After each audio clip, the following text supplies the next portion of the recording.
Hello, I'm Isaac Hayes III, founder and CEO of Fanbase. Listen to what I'm about to tell you. The window to invest in Fanbase is closing. We've raised over $10.6 million of our $17 million goal.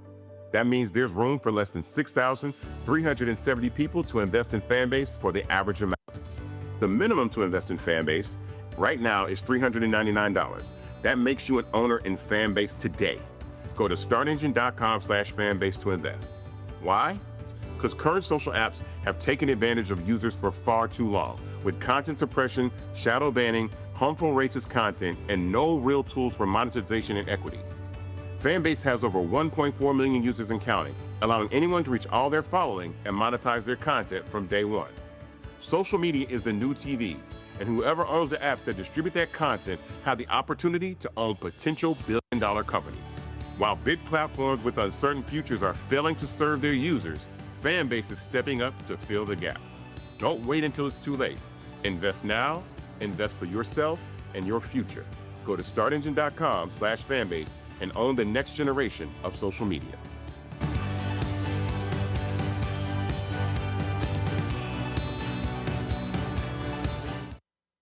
Folks, Black Star Network is here. Hold no punches. I'm real revolutionary right now. Black power. Support this man, Black Media. He makes sure that our stories are told.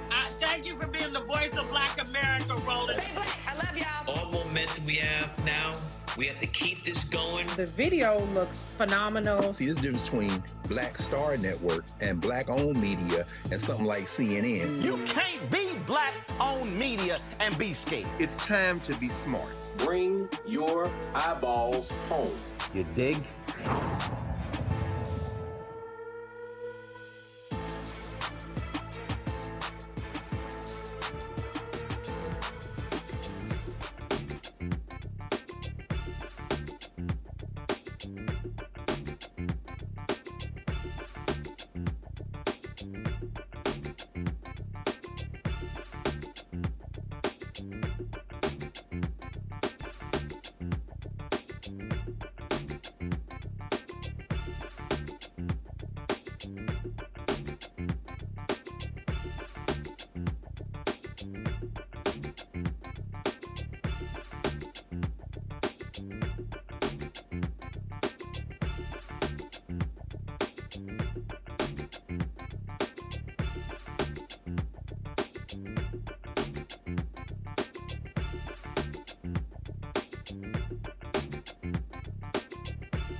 Hello, I'm Isaac Hayes III, founder and CEO of Fanbase. Listen to what I'm about to tell you. The window to invest in Fanbase is closing. We've raised over $10.6 million of our $17 million goal. That means there's room for less than 6,370 people to invest in Fanbase for the average amount. The minimum to invest in Fanbase right now is $399. That makes you an owner in Fanbase today. Go to startengine.com/fanbase to invest. Why? Because current social apps have taken advantage of users for far too long, with content suppression, shadow banning, harmful racist content, and no real tools for monetization and equity. Fanbase has over 1.4 million users and counting, allowing anyone to reach all their following and monetize their content from day one. Social media is the new TV, and whoever owns the apps that distribute that content have the opportunity to own potential billion-dollar companies. While big platforms with uncertain futures are failing to serve their users, Fanbase is stepping up to fill the gap. Don't wait until it's too late. Invest now, invest for yourself and your future. Go to startengine.com/fanbase and own the next generation of social media.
Today is Friday, March 28, 2025, coming up on Roland Martin Unfiltered, streaming live on the Black Star Network. Crucial election tomorrow in Louisiana. We need every person who is in Louisiana to vote no on all 4 constitutional amendments.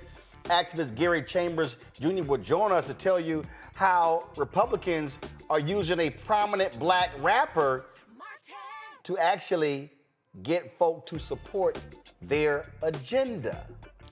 Yeah, you don't want to miss that conversation. Bishop William Barber is focused on mobilizing and organizing our folks around the issues that matter to our people. He'll be joining us to tell us about a new report. Repairs of the breach of the Poor People's Campaign have actually launched. Virginia Speaker of the House Don Scott was invited to speak at a high school, yet before he even left the House, he was told he wasn't invited because he wasn't properly vetted. The Speaker of the House for the state of Virginia. Yeah, he'll be joining us as well. Also, on today's show, lots of illegal stuff is happening in the White House. That's what a freshman California Congresswoman says. She'll be joining us to talk about that as well. Plus, we'll talk to the host of the NAACP Image Award-winning podcast about the death of a St. Louis activist that people have always questioned what really went on. And man, I cannot wait to, if y'all want to know how black-owned media stays broke, I'm going to tell you about an email that I received this morning from a car company that's all about give us free airtime and all you get is a free trip. Yeah, I'm going to tell y'all about it. It's time to bring the funk on Roland Martin Unfiltered on the Black Star Network. Let's go.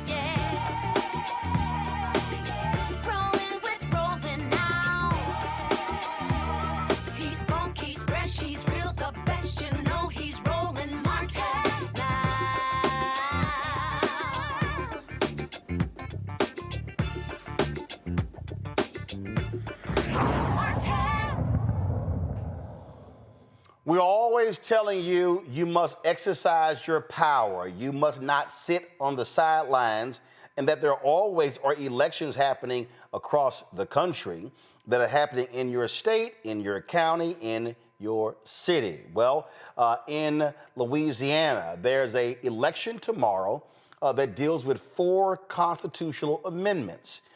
These amendments deal with changing the tax law, establishing specialty courts, changing the dates of judicial elections, and things along those lines. Now, these, of course, we talk about constitutional amendments. That means that they're actually going to be placed in the Constitution. Okay, that means that's the law. It is very, very hard to actually change that. Well, you got folks there who are in Louisiana, African Americans, who have really been going around the state, really holding town halls and trying to get our folk to understand the impact of these elections. In fact, the powercoalition.org, they've been working with Gary Chambers, Inc. to do so. This is a graphic that they put up. You can access, I put this on all my social media outlets, y'all. So you can go grab it from my Instagram page, my Twitter page, fan base, Snapchat, TikTok, Facebook. I posted on all of them. And so they're saying, say no to all of the constitutional amendments. You see at the bottom right here, you got any problem voting, call 866-OUR-VOTE. You also have, of course, how you can find your polling place and district. You go to powercoalition.org/vote. And so, and again, so activist Gary Chambers Jr. has really been focused on this. So Gary hit me up today, and he said that, oh, these Republicans are real scared. And so they have been using, of course, using text messages that have been going to black folks. I saw somebody on my post on social media, they don't even live in Louisiana, and they got a text message. And so you might say, well, who are they utilizing? Who are they having push stuff out? Would you believe rapper 50 Cent? Now, 50 Cent just signed a 45-year lease agreement for his studio buildings in Shreveport, Louisiana. This is the video Gary sent me that they have been sending around with 50 Cent backing one of these constitutional amendments. I want y'all to listen. This is Curtis James Jackson. You might know me as 50 Cent. I have a special message for the people of Louisiana. As you may have heard, I'm now a proud Louisiana property and business owner working hard to bring film and television industry back to Louisiana. I'm working because I have an opportunity to use my influence and make real change in the communities. I want to see more jobs and prosperity in the state of Louisiana. This is why I support the Amendment 2 on your ballot this Saturday. You should too. Don't let anyone confuse you about the Amendment 2. It gives teachers permanent pay raise. It doubles senior citizens' tax deduction. This is all good stuff. Voting in favor of the Amendment 2 makes common sense. And this is a bipartisan effort. Every Louisiana State Senate Democrat voted to get the Amendment 2 on the ballot. This one is about the people coming together. This is Curtis James Jackson. You might know me as 50 Cent. Okay. I have a special message. All right, well, again, 50 Cent just showed up in Louisiana very recently. Let's talk to somebody who is a lifelong resident of Louisiana, activist Gary Chambers Jr. So, Gary, you sent me that this morning. So you heard 50 Cent there talking about Amendment 2. This is from the Power Coalition. They say this amendment would change some of Louisiana's rules about taxes, government spending, and teachers' pay. It is a grab bag of changes, but at its core, it cuts funding for early, special, and K-12 education, as well as roads and infrastructure maintenance. Explain. Thank you again, Roland, for having us be a part of this conversation. You know, I wish 50 would have tried something else today other than interfering in our politics. But the reality is it's about what's good for him. But the truth of this is, Roland, they are restructuring the entirety of our tax code to help people like 50 Cent. Out-of-state business owners are going to be able to get more money in tax deductions in order to pay for this. people who are working class folks, school teachers, bus drivers, people who are auto mechanics, people who are people that work in restaurants. You're going to end up paying more in taxes because they're taxing more things in sales taxes. Teachers, this is a stipend that they're going to make permanent. It is not a raise. Teachers are not going to get any additional money in their pay. And a matter of fact, because of the changes in the sales taxes, their money is going to get ate up in more taxes rather than a serious substantive raise for our teachers.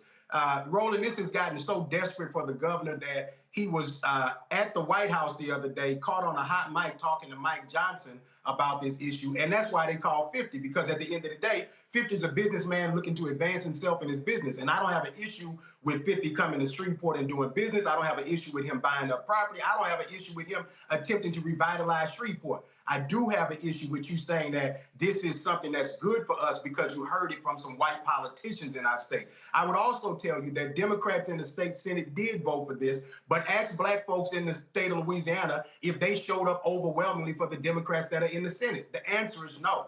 We've had abysmal voter turnout in this state over the last couple of years. We've never had, in Baton Rouge, I looked this up recently, Roland, in Baton Rouge in the last 20 years, there's not been a single legislative race where 50% of the people showed up to vote. So it's telling me that a senator supported this is not telling me that this is what the people of the state of Louisiana support. Also, right now, 37% of turnout in the state of Louisiana is black. If 12 to 15% of white people agree with what black voters are saying right now in this state, we end up defeating the governor and sending a message to him and the state legislature that you got to do better than this. The other thing is, we don't need confusion. We're telling people to vote no on all four. To have 50 come in and say vote yes on two, that's entering in confusion to a simple message, no on all four, because they're all bad for the people of Louisiana. Did the Power Coalition, did you or any others, did 50 Cent reach out to black activists to talk to them about any of this?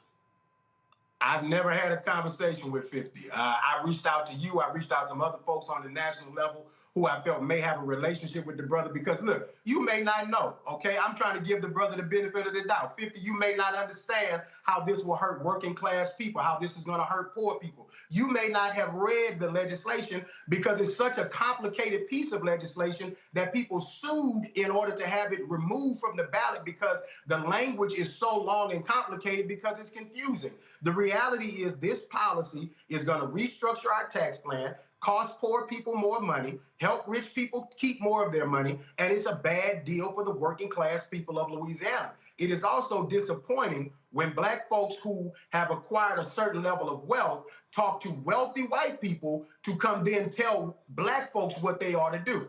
I think that's a disingenuous position. I can appreciate him coming into our state, but oh boy, mind your business when it comes to this one. So, and so here's the deal. Let's be real clear. Jeff Landry is MAGA to his core. And it's not like this is about black folk. Roland, you know what blows me about this? I wasn't going to go there, but I'm going to go there. 50 wouldn't say nothing about the national politics that impacts the entirety of black people in America. Couldn't get you to open your mouth about what black folks should do in the presidential election. Now we got the Department of Education being torn down where black folks are questioned about so many funding mechanisms that take care of black children, special needs children. You use special needs children in your messaging while they're dismantling the Department of Education, and you're trusting the people who are aiding and abetting that process to govern the state of Louisiana with just and equitable policies. If you don't want to say nothing about the national politics where you have national influence, please don't come down here meddling in our local state issues when you have a platform to be able to influence black people all over this country. But it seems you only want to use that when it's beneficial to you, and I call it bullshit on that.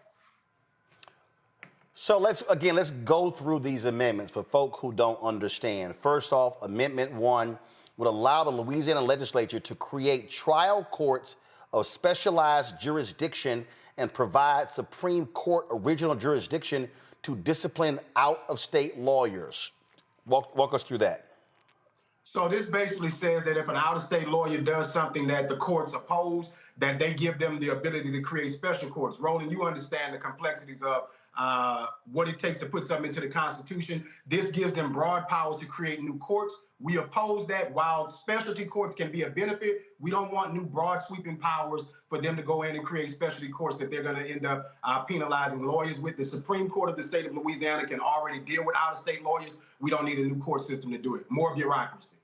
All right. We talked about Amendment 2, so let's go to Amendment 3. It would allow the Louisiana legislature to decide which crimes could lead to a juvenile being tried as an adult. Additionally, this would allow lawmakers to change rules over time without needing a constitutional amendment. So right now, 80% of the kids in juvenile justice system in Louisiana are black kids. So we know that these laws are generated to lock up more black kids. But here's the reality. District attorneys in Louisiana are already charging juveniles as adults. They already last year took kids out of juvenile correctional facilities and placed them in Angola Penitentiary. He just put a proposal forth to spend $36 million on a new juvenile detention center in Rapides Parish while we are looking for funding for tutoring programs. This is not about helping black children. This is not about making our community safer. If he was serious about making our community safer, he'd have took that $36 million and invested in community programs to tutor these kids and give them after-school programs in some of these communities where these things are happening. District attorneys already have the power to charge these juveniles as adults. What this would do is give the legislature the ability to throw a bunch more charges in there that they can put our kids in jail for. So a kid who stole a $500 cell phone could end up in an adult correctional facility. And the reality is you end up with kids that are more broken than they are fixed by that. We end up with kids that are tainted by the justice system rather than given the tools that they need to be successful in this life. And the last thing I'll say on that, Roland, is you don't get a Gary Chambers if rules like that existed in Louisiana, because I was a kid who was arrested for the first time at 12, arrested again at 16, and arrested again at 21. Never was I arrested for something that I was actually guilty of, okay? So let's be clear. Every black kid that gets in contact with the cops is not necessarily a criminal or wrong, but the system in this state should not become more punitive. It should become more prosperous and give young people the ability to find avenues for prosperity rather than punishment. Okay, let's go to Amendment 4. Would allow the state to fill the vacancies for new courts using the earliest election date allowed by state law, which are often low turnouts. They want to do just what they're doing right here in this March 29th election where most people aren't paying attention. The governor was caught on a hot mic saying they thought the turnout was going to be 12%. Now they're predicting that the turnout is going to be around 22%. They know that low turnout elections allow them to get judges of their choosing on the bench, and that does not benefit the global population of this state to get an equitable and fair judiciary. And again, when you talk about these low turnout elections, look, they understand how things helps them and how it helps them being able to turn out. In fact, this is a NOLA small business owner, Matthew Wolin Weber. He posted this. This is his graphic on the. Give me 1 second. It's not coming up. We'll figure out why. Give me a second. He posted a graphic on this election here. This is how he broke it down. He calls Amendment 1 shady specialty courts. Amendment 2 tax cuts for the rich. Amendment 3 dismantling juvenile justice. Amendment 4 tinkering with judicial elections. I love it. I love it. It is short to the point and accurate to what this is. These policies are all bad for the state of Louisiana. I really hope that 50 finds some new relationships in our state so that he doesn't come meddling in and trying to tell black folks. And let me tell you something. I know he doesn't care, but there's not a single black person that I've talked to today that felt anything positive from getting that text message from 50. And I would hope that somebody like him would not allow people to use him as a tool. Because if you are as bad as you say you are, then you should be coming in, influencing and changing things rather than getting those people to use you like a piece of equipment. This was that you mentioned the video, the hot mic. This is it. This is when MAGA Governor Jeff Landry was in Washington, D.C., and he's here with House Speaker Mike Johnson. Folks, listen to this.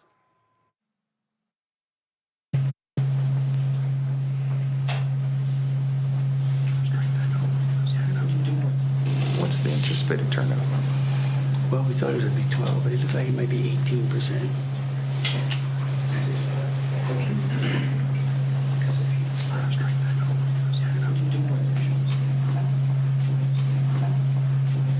Yeah.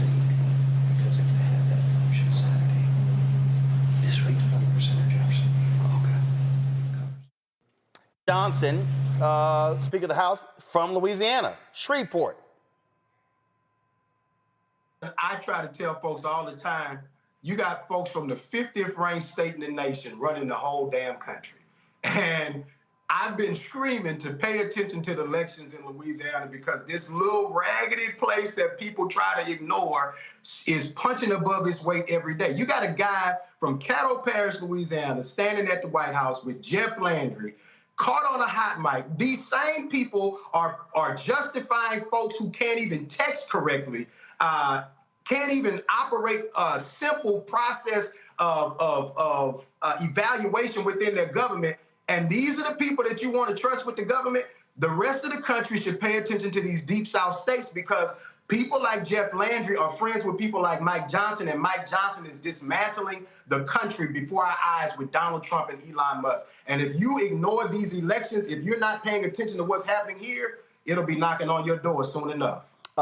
And folks, if you want to understand why it's important when you talk about how they want to change the law to benefit business owners, you might say, well, okay, but what's the big deal? Where does Louisiana stand? Go to my iPad. These are the rankings, y'all. When it comes to crime and corrections, Louisiana, the 50th ranked state in America. The economy, the 49th ranked state. Education, 47th. Fiscal stability, 41st. Healthcare, 46th. Infrastructure, 49th. Natural environment, 49th.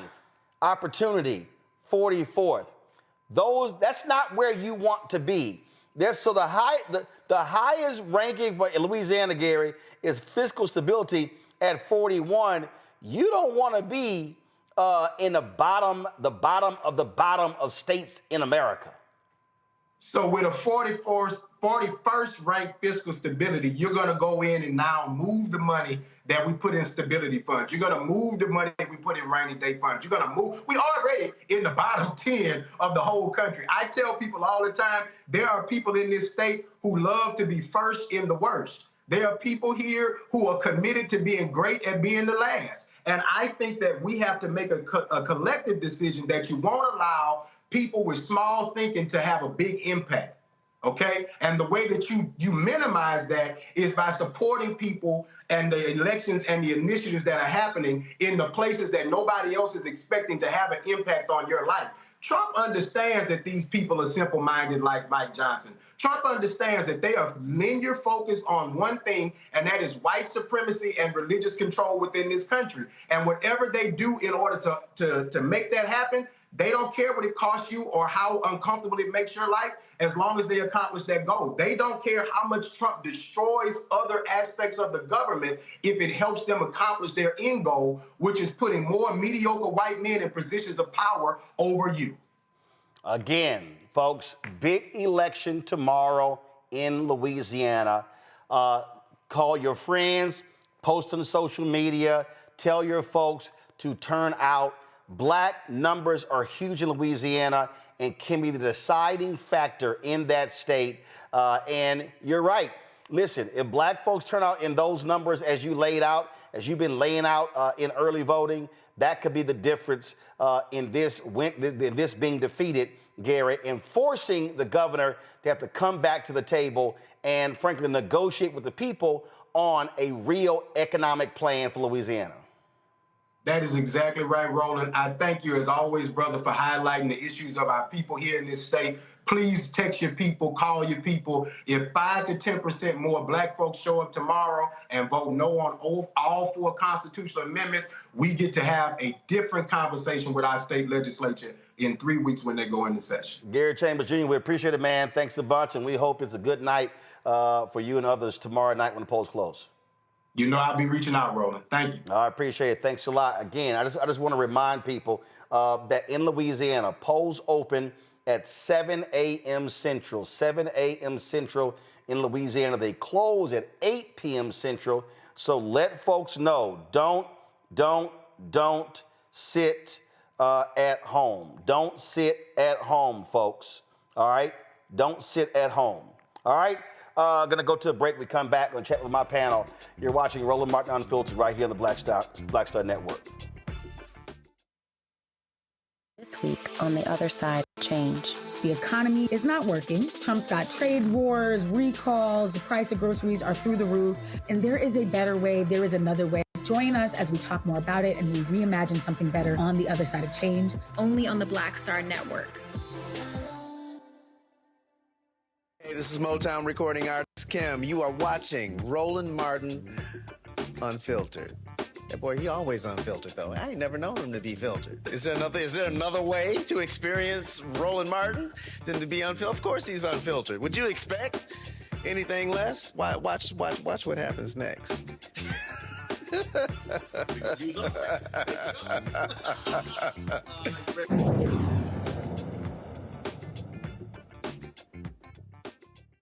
So you heard us there talking about, again, the power of voting there in Louisiana.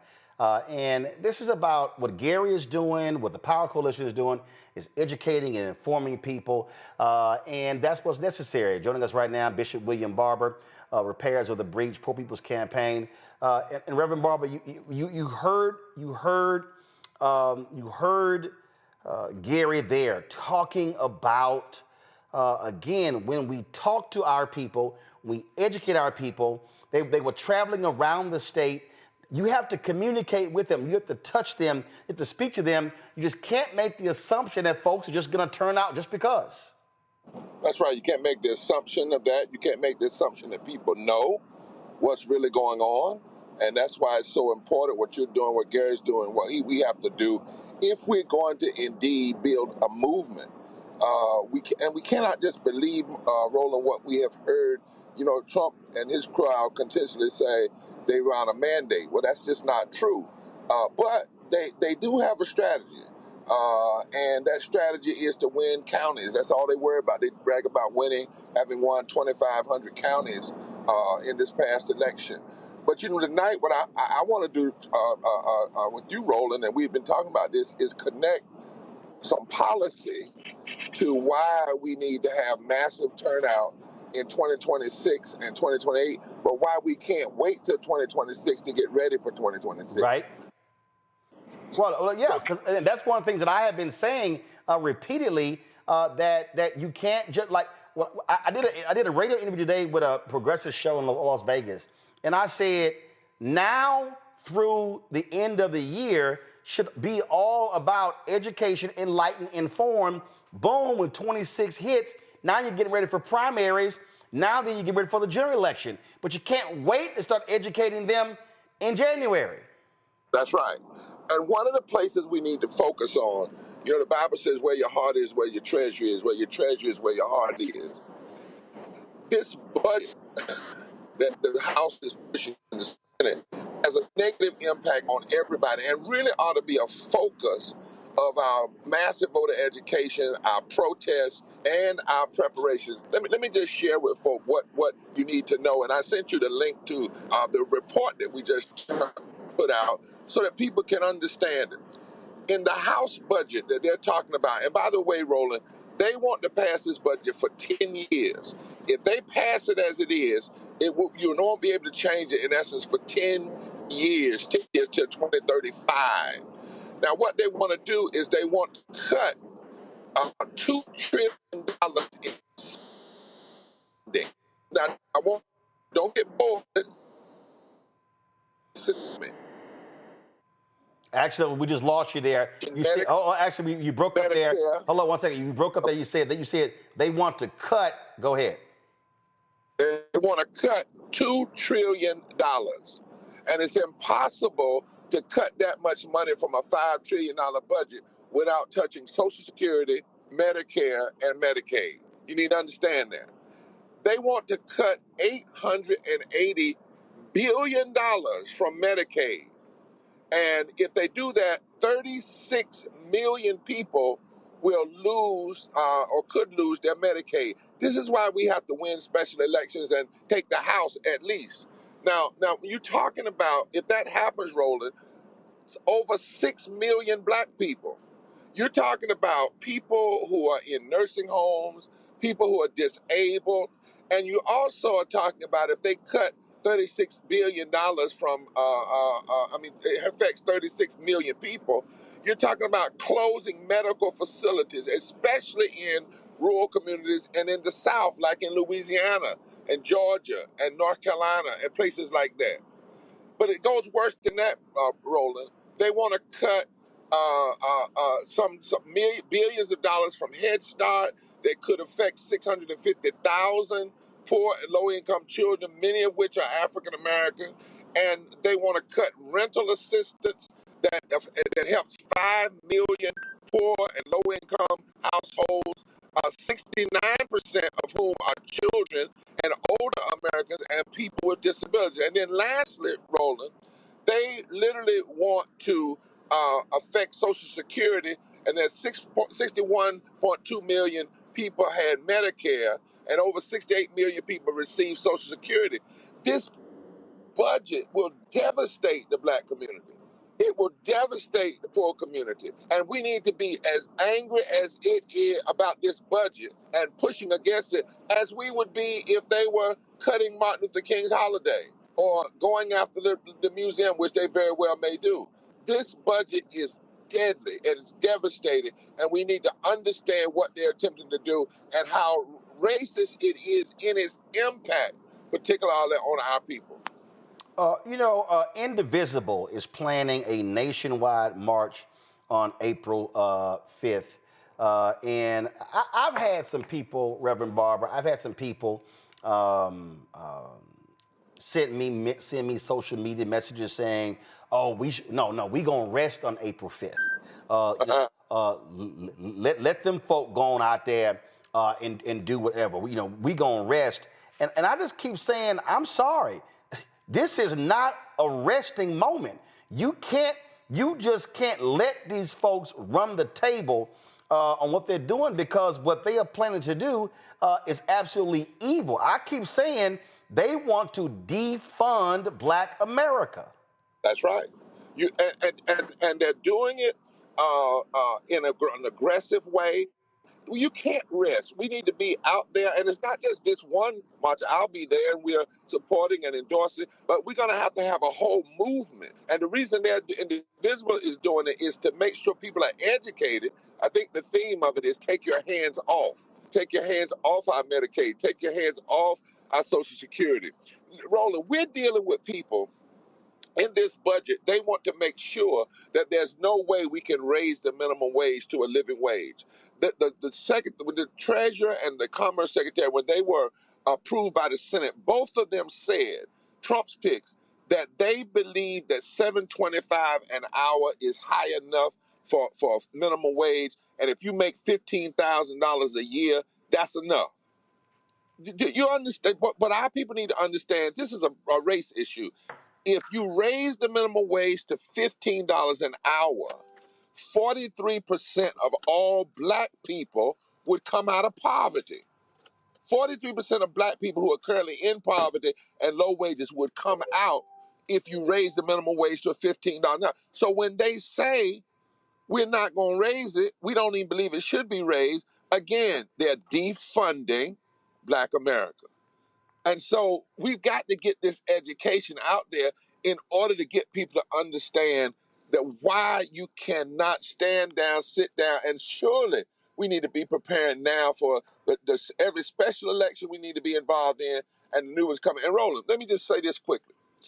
I'm going to give you some numbers. I don't like giving them, but what we need to notice if we're serious about building power. Trump had a ground game, one ground game that was sure, and that was white evangelical Christians. And this, all over, almost half of the folk that voted for him came out of that movement. 45% of his total votes were white, so-called evangelical Christians. They're not Christian, but they actually don't believe in Medicaid and Social Security and things like that. In addition to that, though, Roland, yes, 64% of all eligible voters cast their vote in 2025, but that means 36% of Americans didn't vote. I want our folk to hear this. With all that was going on, all that we're talking about now, even in the black community, some over 30%, in some places high as 40%, did not vote.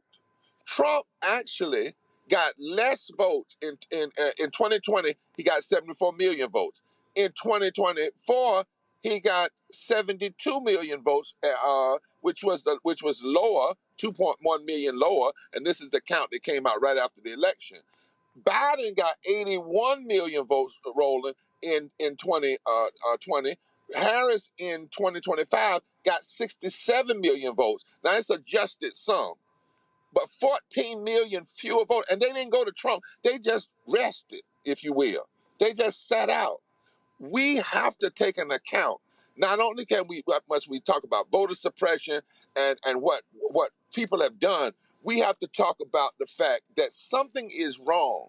If we've got upwards of 30 and 40% of black people who are choosing not to vote, and particularly in a time in which we live right now. Questions from our panel. Joining me on today's show, Michael Imhotep, host of the African History Network show. Joining us out of Detroit, civil rights attorney Matt Manning. Joining us out of Corpus Christi, State Representative Derek Jackson. Joining us out of Georgia. Representative Derek, what's your question for fellow Alpha Bishop William Barber? Go ahead. Yeah, it's always good to be on with a fellow brother, Bishop Barber.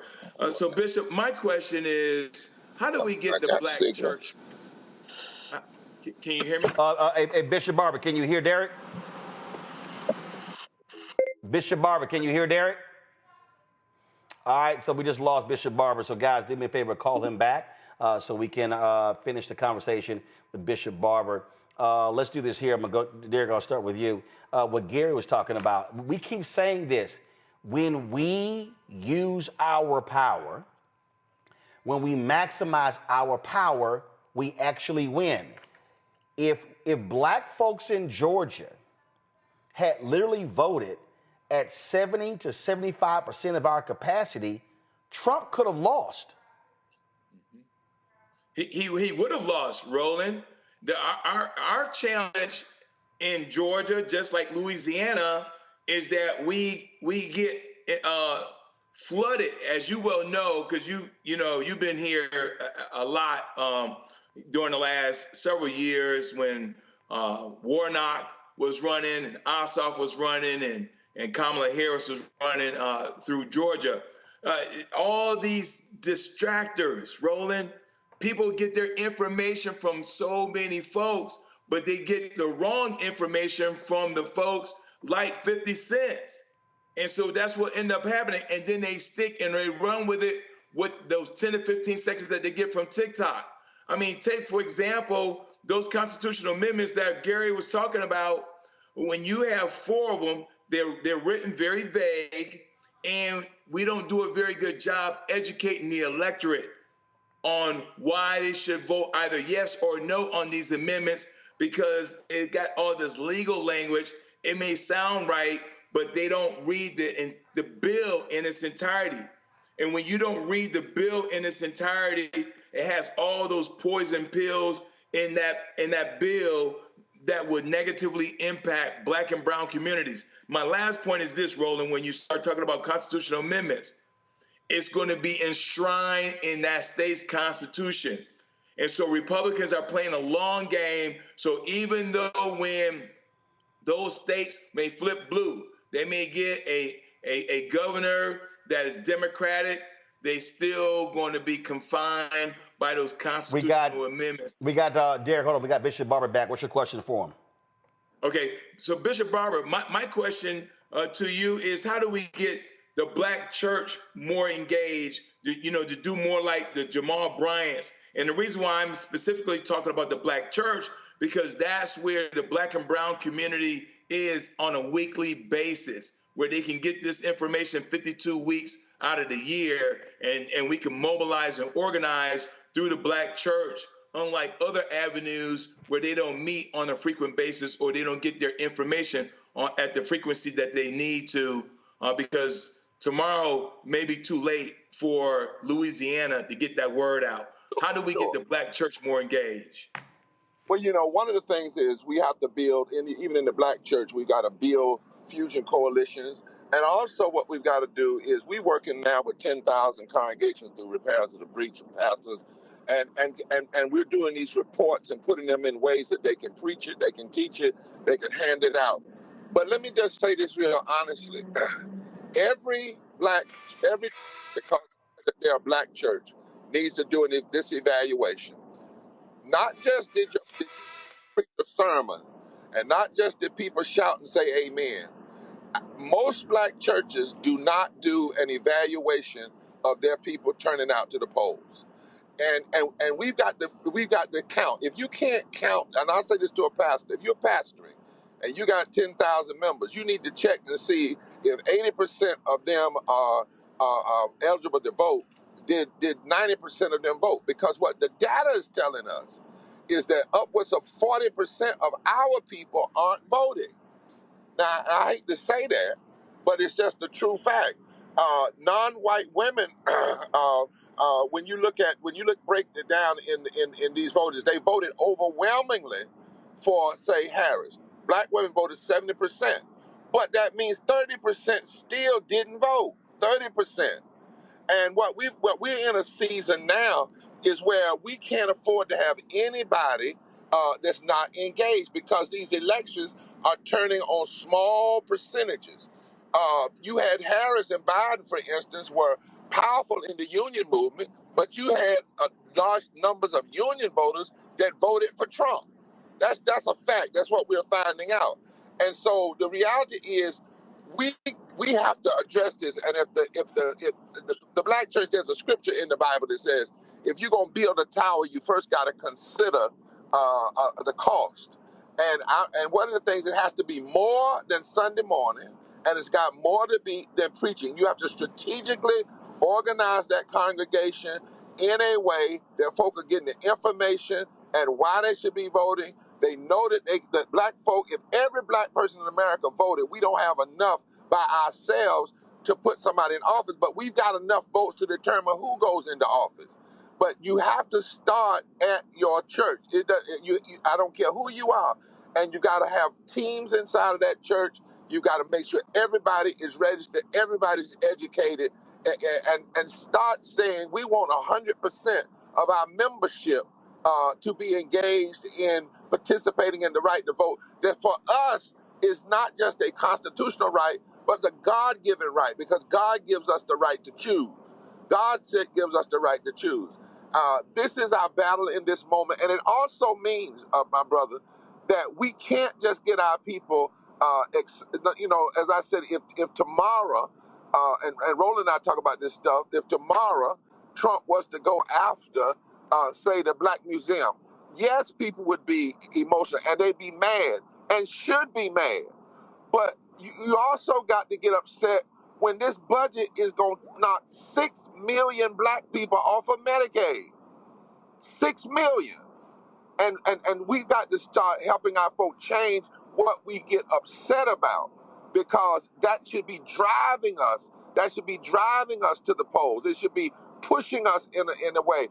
As I said to you, if 43% of African Americans would come out of poverty with minimum wage, why isn't that issue of minimum wage being preached every month, at least in the Black church?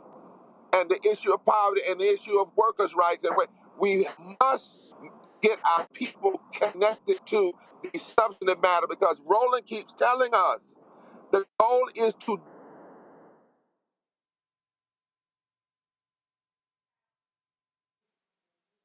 Like, again, Reverend Barber, he's on the road. He's on the road. His phone went out. Matt, I mean, again, what he lays out there is fundamentally clear. This is not rocket science. When we check out, we get hurt. And I understand people who say, man, stuff hasn't happened fast enough. But I'm telling you right now, what these people are doing, they are targeting everything in Black America.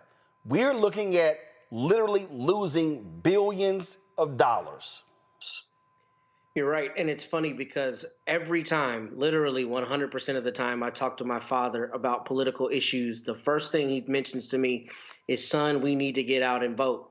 And obviously we know that to be true, but that's exactly what Dr. Barber was saying there. And you know, what I was going to ask him, when I hope I get to ask him when he comes back on, is whether he's seen any economic studies that extrapolate the effect of raising that minimum wage. I mean, I'd never heard that data point that 43% of Black people would come out of poverty if the minimum wage was raised. I mean, that's an extraordinary data point, and it seems like something that actually dovetails with what Republicans claim they want to do, which is lessen, cost of programs and services provided to citizens. So I'm really interested in seeing whether that economic impact is there, because as a preface, we know that they're making it clear every day they are not concerned about taking care of Black people via their policy. But raising the minimum wage would actually accomplish both things, theoretically, if the economics bear it out. And I'm interested in seeing that, because we know that this country, does not have the respect for workers' rights that it should, and really the respect for providing minimum necessities to people, because what we do is we call people who need those the dredges of society. But if this is your economic platform, which is, contracting the size of the government, contracting the size of services, it seems like raising the minimum wage is consistent with that. And I'm interested in seeing how the economics bear out in that respect. Well, what they laid out, give me a second. I'm going to pull this up here because they have laid those things out before. We've had them on let's see here. I'm looking right here. Trying to sit here and look at that very thing. So the answer is yes. They have pulled the data and show that when you do this, when you create a living wage, the number of people it would raise out of poverty. But what it runs up against, and this is what Republicans do every single time, what they constantly do, Michael, oh no, businesses can't afford it, or they're gonna lay people off. So what they do, they use the scare tactics of, oh, we're gonna lose jobs if you do this, and because it's all about how do you keep more money in the pockets of business owners, not workers, business owners. Yeah, and what I find interesting is that these same business owners, these same billionaires that claim to be so brilliant, they don't ever talk about putting together task force that help local businesses streamline their business, become more efficient, understand generally accepted accounting principles, learn to buy in bulk, learn to buy as a group so you can lower your costs, so you can pay your workers more money. They don't ever talk about that. I find that very interesting. So I saw Scott Bessent when he was in front of the confirmation hearing, the Senate confirmation hearing, and Bernie Sanders asked him the question about raising the federal minimum wage. He thought it was fine at $7.25. So so the whole thing is really laughable when you don't want to pay a living wage, but at the same time, the small businesses, you're not saying, you would think they're so brilliant, they would say, hey, let's help these small businesses right size, become more efficient so they can increase their profits and pay more money. Yeah, but you got to remember, when Trump was there last time and then when they cut taxes, he was running around saying, oh, these companies are going to use the money from the tax cuts to reinvest in workers, give them raises. And the CEOs were literally on record saying, no, we not. We doing stock buyback. We're doing stock buybacks. Not only that, a lot of the CEOs were saying we don't need the tax cut. They weren't asking for the tax cut. That's the other thing. Okay, so but this is just a power grab. But you're talking about CEOs of corporations. I'm talking about small businesses. I'm talking about small businesses which employ the majority of Americans. That's but first of all, but remember, first of all, again, we got to set something proper here, and that is the federal designation for a small business is 500 employees or less. Okay, so we got to be real careful because when you and I are talking small business, we're talking this business. We're talking, 10, 15 people. No, the actual federal categorization is 500 or less. So when they're on the national level talking about small business, that's also folks with 400 employees. Go ahead. So I'm talking about local businesses, 10, 15 employees. Yeah, but that's what I'm saying. You got to specify because it's a you ain't talking 450 employees. Yeah, I'm talking. But that's the federal designation. The federal That's why during COVID, COVID, a lot of the restaurant chains couldn't qualify. So what they started, some of the people who own restaurants, what they started doing was they started filing paperwork for individual restaurants, not the group. Yeah, not the group. Yeah. And let me just add this very quickly. If Reverend William Barber comes back on, looks like he's not coming back on because he's in a dead zone. Okay, well, if somebody gets this message to him, the question I wanted to ask him was, he mentioned, I think the percentage was 36% of registered voters did not vote in the 2024 election. I think it was something like that. But also 90 million Americans didn't vote in November. Yeah, 89. Yeah, that's what I'm talking about 89 million. But I wanted to find out from him in his travels, what are some of the reasons why African Americans gave for not voting, and how do we work to overcome that? Well, it's not. Well, I can answer the question. Like he and I talk all the time. It's not just African Americans. Right. What he lays out, most importantly, he says first, candidates don't speak to them. Two, candidates don't reach out to them. The bottom line is they don't touch them. So what happens is with elections, it's all about likely voters. And so they keep pouring their money into them as opposed to who potentially is low-hanging fruit. Who can they reach? So what he says is very rarely will you see, very rarely are you going to hear candidates, Democrat and we know Republican, actually even use the word poor. Use the word, the working poor. Use that. So they're never going to say that. They always use the language of the middle class, the middle class, the middle class, because that's who they're talking to. So the biggest issue he lays out, according to their data, that if politicians would speak to the core issues of those voters, that could move anywhere from 3 to 5% in each state, especially in the South. But the problem is your campaign consultants, largely white campaign consultants, ain't trying to use the word poor. Got to go to a break. We come back. We're going to talk to a member of Congress who said it's some illegal as hell thing going on. And guess what? Crooks love crooks. Guess what? The twice impeached, criminally convicted felon-in-chief Donald the Con Trump did? What did he just do? He commuted the sentence of Carlos Watson, founder of OZ, and his company as well. I'll give you all the details. You're watching Roland Martin Unfiltered on the Black Star Network. Support the work that we do. Join our Bring the Funk fan club. Our goal is to get 20,000 of our fans contributing on average $50 each a year. That comes out to $4.19 a month, 13 cents a day. You want to contribute via Cash App? Here's a striped QR code right here. Just point your phone to it. If you're listening, go to theblackstarnetwork.com. Send your check and money order, P.O. Box 57196, Washington, D.C. 20037 7-0196. PayPal, R. Martin Unfiltered. Venmo, RM Unfiltered. Zelle, Roland at RolandSMartin.com. Roland at RolandMartinUnfiltered.com. We'll be right back. We begin tonight with the people who are really running the country right now. Now, Trump is often wrong and misleading about a lot of things, but especially about history. Donald Trump falling in line with President Elon Musk. In the wake of the unsettling news that MSNBC has canceled Joy Ann Reid's primetime show, The Readout, Roland Martin and the Black Star Network would like to extend an invitation to all of the fans of Joy-Ann Reid's MSNBC show to join us every night to watch Roland Martin Unfiltered, streaming on the Black Star Network for news, discussion of the issues that matter to you, and the latest updates on the twice impeached, criminally convicted felon-in-chief Donald Trump and his unprecedented assault on democracy, as well as co-president Elon Musk's takeover of the federal government. The Black Star Network stands with Joy-Ann Reid and all folks who understand the power of black voices in media. We must come together and never forget that information is power.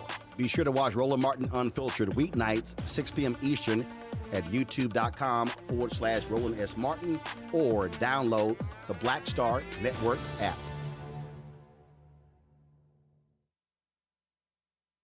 This is Tamala Mann. And this is David Mann. And you're watching Roland Martin Unfiltered.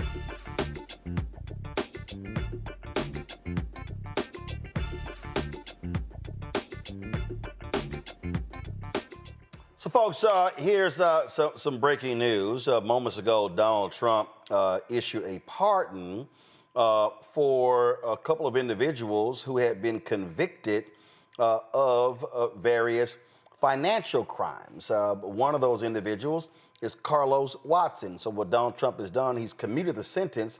Watson was hours away from having to report to federal prison. Remember, he was convicted for sitting here lying about the finances and regarding a scheme of OZ Media.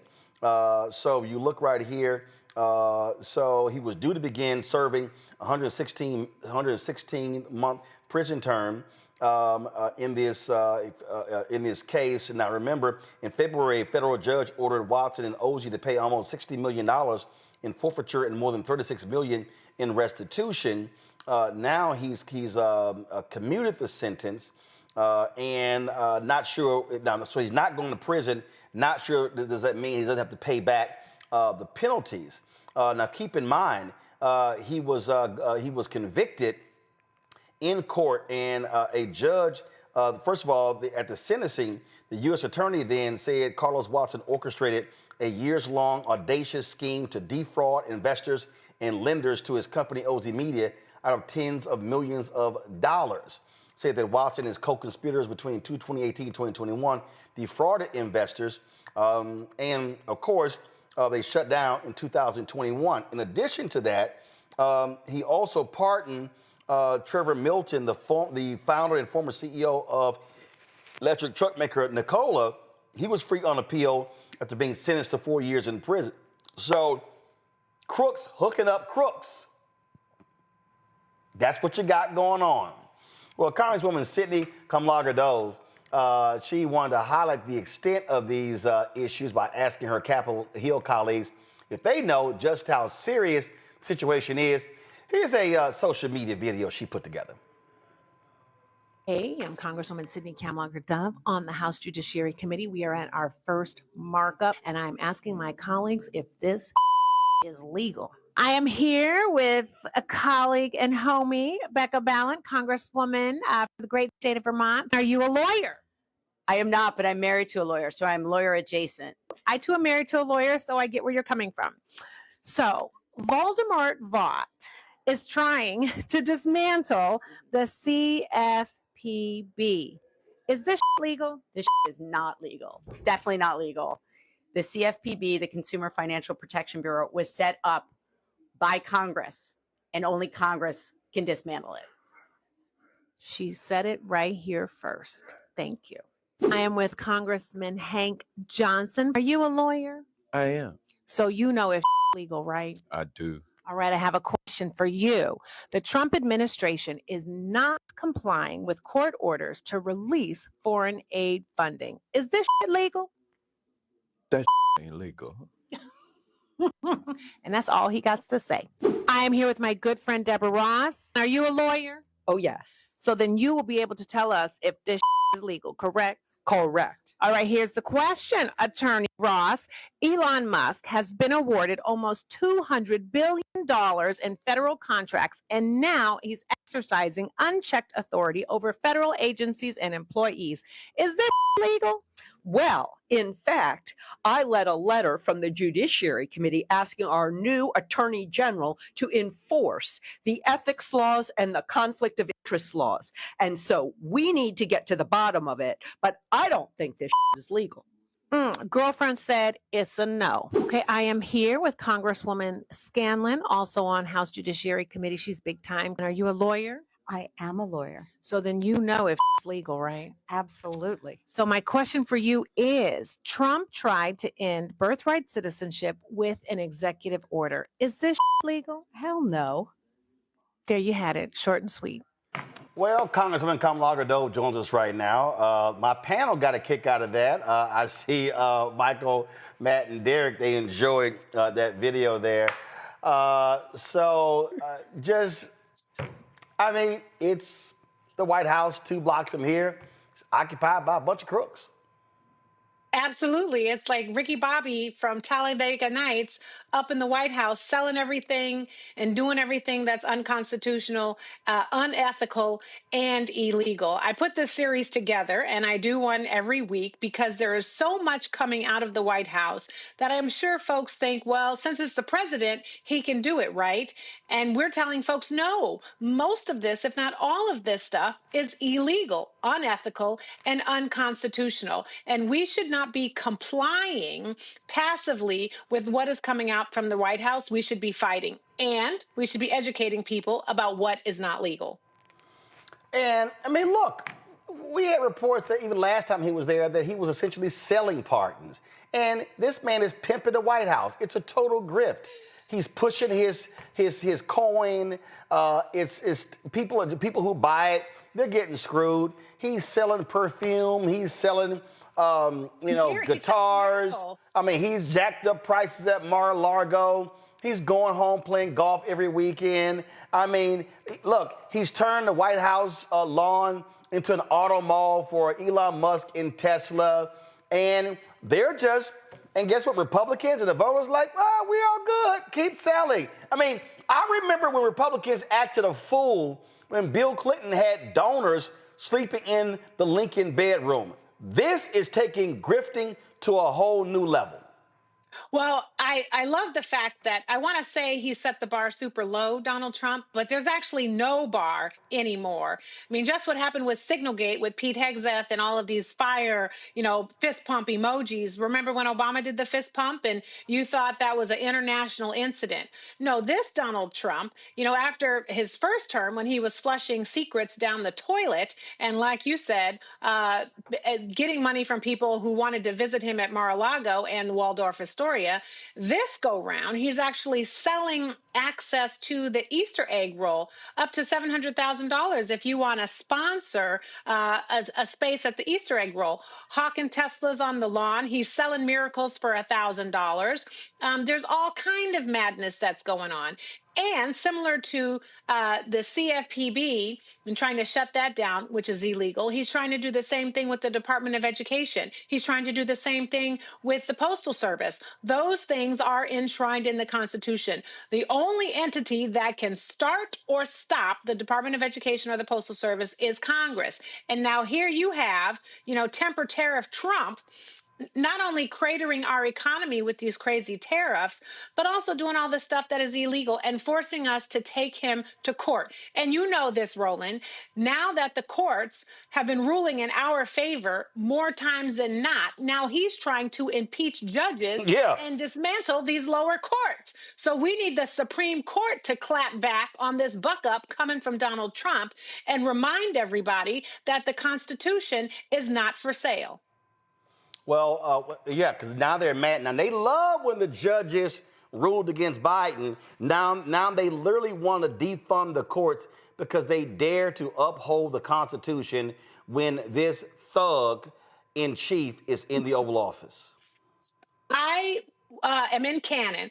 I have a member of Congress, my neighbor, right down the hall from me, and he has a sign that has pictures of these judges. And he says they're activist judges, go after them. So they are literally not only trying to impeach judges, but they're actually trying to invite folks to enact terror against these folks.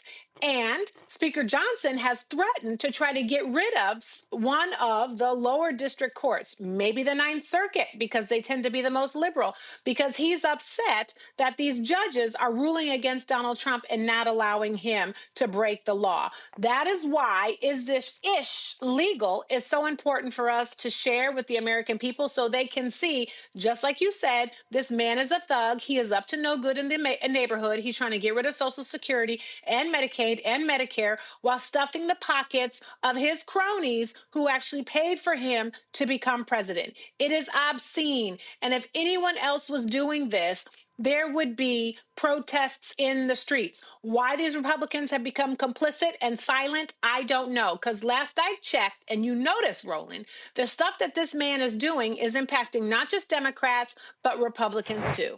Yep, they don't care. Questions from each panelist. Matt, you're first.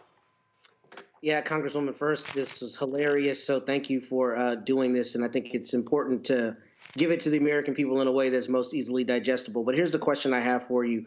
What are you hearing behind closed doors from your Republican colleagues about why none of them are standing in the way of any of this craziness that we see at all? I suspect a lot of it is them trying to save their own skins. But since you're there on the ground, what are you hearing from your colleagues about why they will not stand up for right?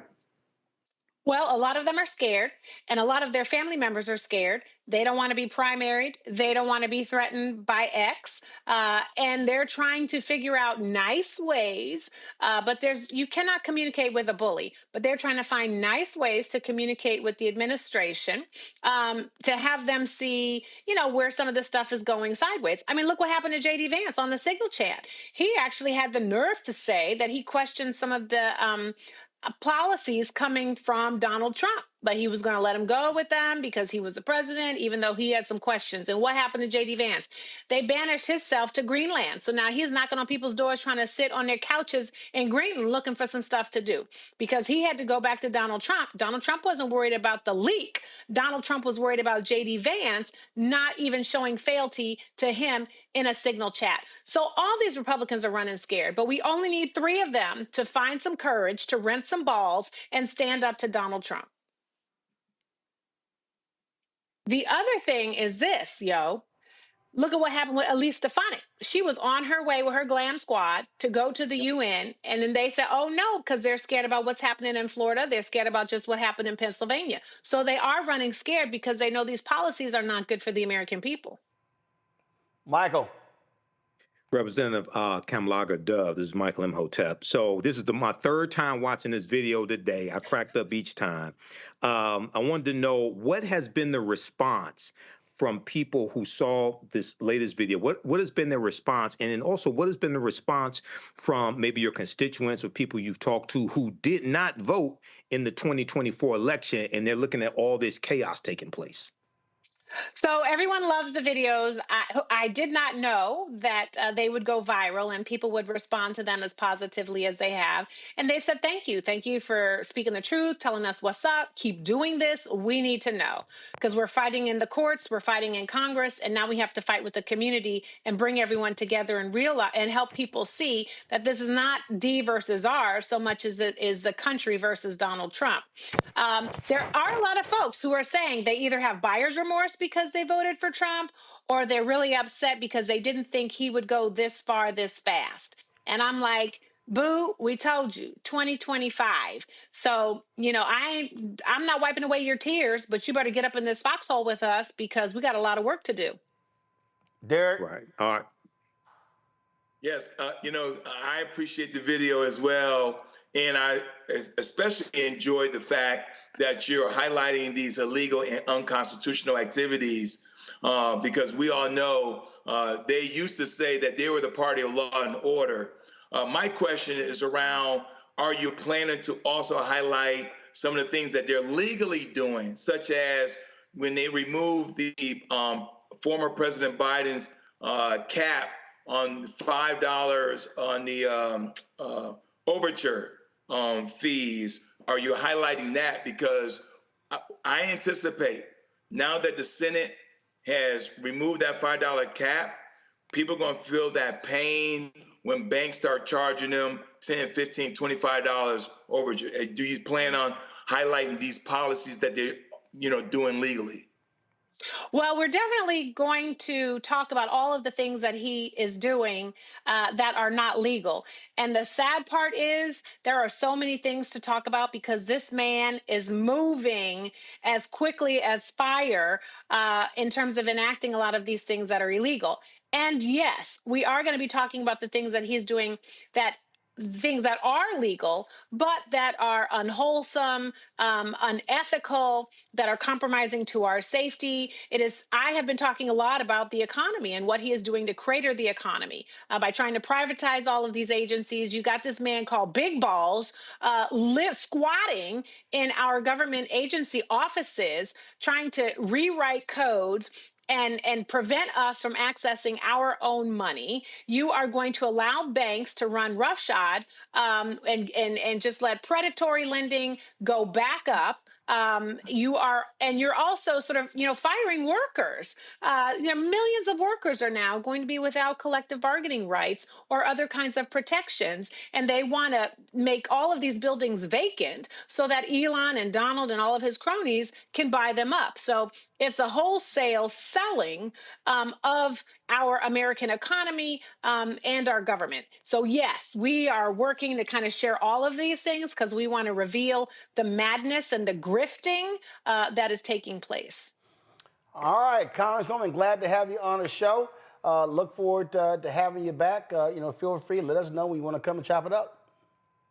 Would love it. And from my alpha husband, I'm just sending continued greetings. All right. Certainly appreciate it. Derek is also a frat as well. So thanks a bunch. Appreciate it. All right, y'all. Going to a break. We come back more right here on Roland Martin Unfiltered on the Black Star Network. Y'all, it's always something. And guess what? What this racist in the Oval Office is doing? Now he's going after the Smithsonian, specifically the National Museum of African American History and Culture. Didn't I tell y'all what these white folks were going to do in my book, White Fear? Did I not tell y'all this stuff was going on? I told y'all. Y'all see the photo on the cover? It's a white man with his arms outstretched on January 6, 2021. Do you know what he's saying in this photo? All of this is ours. That's why I picked this photo. If y'all ain't read White Fear, how the browning of America is making white folks lose y'all mind, y'all need to. You will understand Project 2025 and what all these people are doing. This is how you can actually access the book right here, folks. Get it at bookstores nationwide. Get the audio version on Audible. I'm telling you, and spread the word because it's important. So I'm just trying to let y'all know this thing is real. Support the work that we do. Join the Bring the Fuck fan club. Listen, there's no other black-owned media that's letting y'all know what is going on every single day with these people. Nobody else is doing this. And so we want y'all to support the work that we do. And of course, give via Cash App. This is the Stripe QR code. You can also use a credit card right here as well. Send your check and money order, P.O. Box 57196, Washington, D.C. 20037-0196. PayPal, R. Martin Unfiltered, Venmo, RM Unfiltered, Zale, Roland at RolandSMartin.com, Roland at RolandMartinUnfiltered.com. We'll be right back. Next on the Black Table with me, Greg Carr. Brown versus the Board of Education. The history books call it the court decision that ended racial segregation in American schools. But a brand new book, Jim Crow's Pink Slip, uncovers a devastating unintended consequence of that 1954 Supreme Court decision. We may, if we were lucky, have been the very last generation of Black students to have experienced these generations of Black teachers who have never been replaced. Dr. Leslie Fenwick joins us to talk about her book and the actions following that landmark decision that dealt a virtual death blow to Black educators. That's next on the Black Table, right here on the Black Star Network. Question for you. Are you stuck? Do you feel like you're hitting a wall and it's keeping you from achieving prosperity? Well, you're not alone. On the next Get Wealthy with me, Deborah Owens, America's Wealth Coach, you're going to learn what you need to do to become unstuck and unstoppable. The fabulous author Janine K. Brown will be with us sharing with you exactly what you need to do to finally achieve the level of financial success you desire through your career. Because when I talk about being bold in the workplaces, I'm talking about that inner boldness that you have to take a risk, to go after what you want, to speak up when others are not. That's right here on Get Wealthy, only on Black Star Network.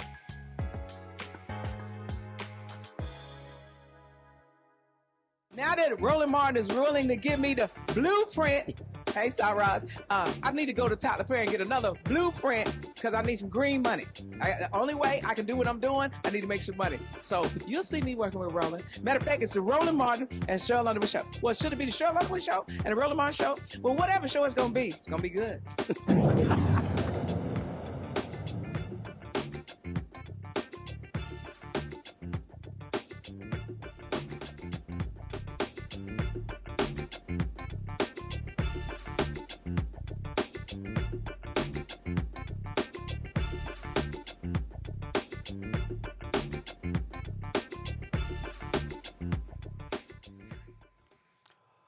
Well, it's one thing you can always count on is for the twice impeached, racist, criminally convicted felon-in-chief to do all he can to attack Black people. So last night, Chief Dumbass issued 2 executive orders.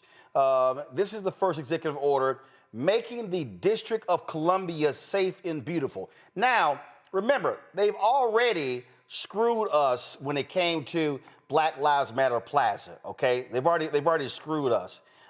In fact, I mean, just so you understand, you know, in terms of what these folks have done, is just, I mean, it's just an abomination what they've done. Actually, come back to me. I'm gonna scroll in a second.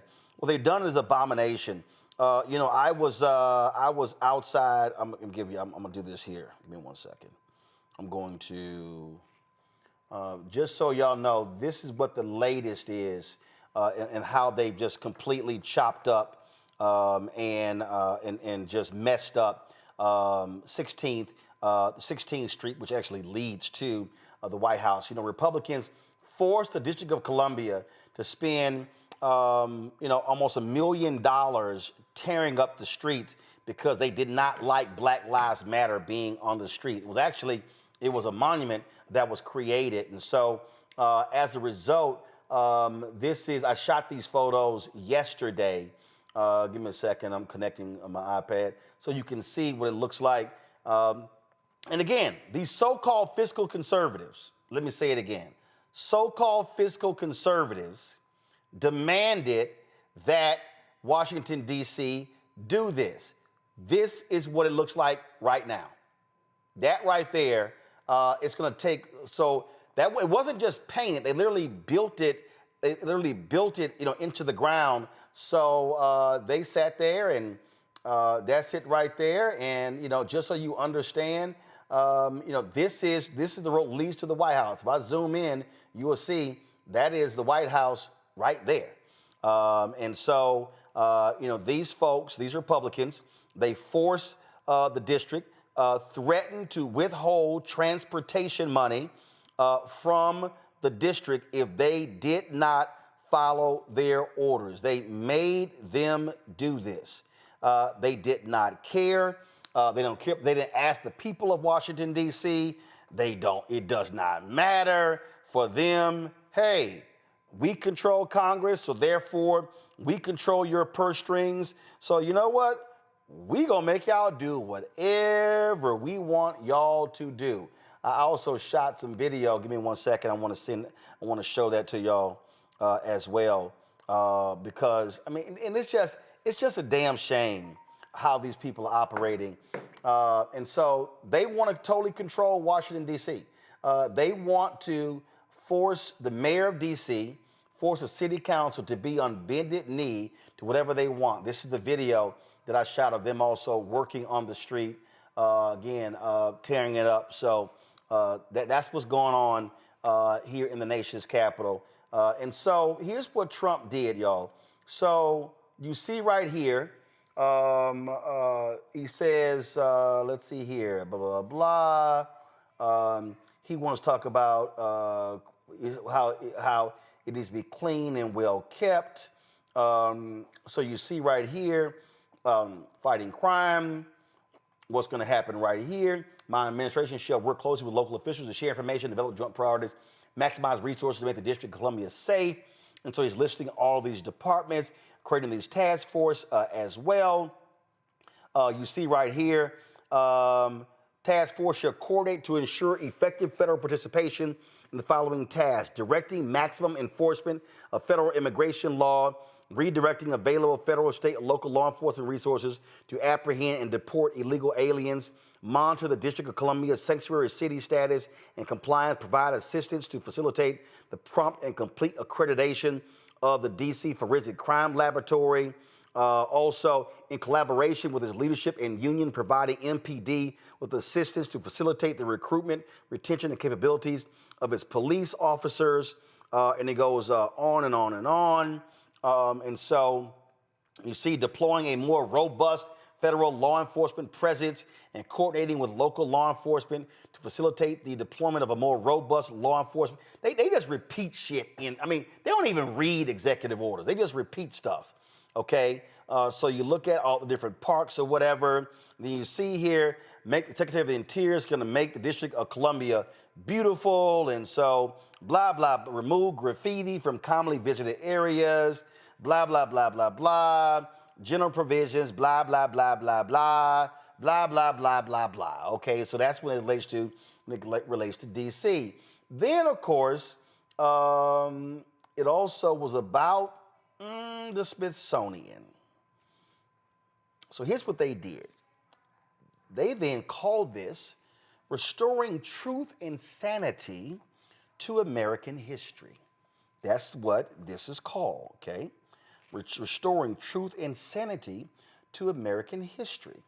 So they sit here and they write that over the past decade, Americans have witnessed a concerted and widespread effort to rewrite our nation's history, replacing objective facts with a distorted narrative driven by ideology rather than truth. Oh, the revisionist movement seeks to undermine the remarkable achievements of the United States by casting its founding principles and historical milestones in a negative light. Under the historical revision, our nation's unparalleled legacy of advancing liberty, individual rights, and human happiness is reconstructed as inherently racist, sexist, oppressive, or otherwise irredeemably flawed. All Donald Trump. Rather than fostering unity and a deeper understanding of our shared past, the widespread effort to rewrite history deepens societal divides and fosters a sense of national shame, disregarding the progress America has made and the ideals that continue to inspire millions around the globe. So what does he do? So watch this here.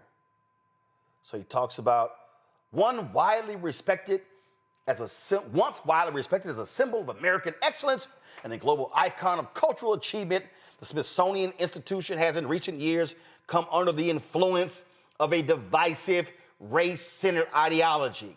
This shift has promoted narratives that portray American and Western values, white, as inherently harmful and oppressive. For example, the Smithsonian American Art Museum today features The Shape of Power, Stories of Race and American Sculpture, an exhibit representing that, quote, societies, including the United States, have used race to establish and maintain systems of power, privilege, and disenfranchisement. Not a lie told, not one. The exhibit further claims that sculpture has become a powerful tool in promoting scientific racism and promotes the view that race is not a biological reality, but a social construct, stating race is a human invention. But it is. And then here we go. The National Museum of African American History and Culture has proclaimed that, quote, hard work, individualism, and the nuclear family are aspects of white culture. So here we go with this nonsense. So what do? Say the Smithsonian, so he's going to put Vice President J.D. Vance over this whole deal. They want to change the structure of the Board of Regents. You see right here, it goes on and on and on, on and on and on. Restoring Independence Hall, blah, blah, blah, blah, blah. Oh, and here we go. Section 4, Restoring Truth in American History. The Secretary of the Interior shall, quote, determine whether since January 1st, 2020, public monuments, memorials, statues, markers, or similar properties within the Department of Interior's jurisdiction have been removed or changed to perpetuate a false reconstruction of American history, inappropriately minimize the value of certain historical events or figures, or include any other improper partisan ideology. And here's where it comes. Let's bring back the white power symbols. He wants him to take action to reinstate the pre-existing monuments, memorials, statues, markers, or similar properties as appropriate and consistent with blah, blah, blah, blah, blah. Y'all, all this is about is how do we bring back whiteness? How do we bring back white culture, white dominance? That's all this is, Michael. It's abundantly clear. Absolutely. And this is something we were warning people about before the election. But this goes back. So first of all, I read the fact sheet on this executive order that Donald Trump did on Thursday. This goes back to his first term in office when Donald Trump attacked the 1619 Project and said basically it was anti-American, said he didn't know anything about the year 1619. He said he knew about 1776. He created the 1776 Project, which created a ahistorical version of history. He also attacked critical race theory. And he was attacking critical race theory.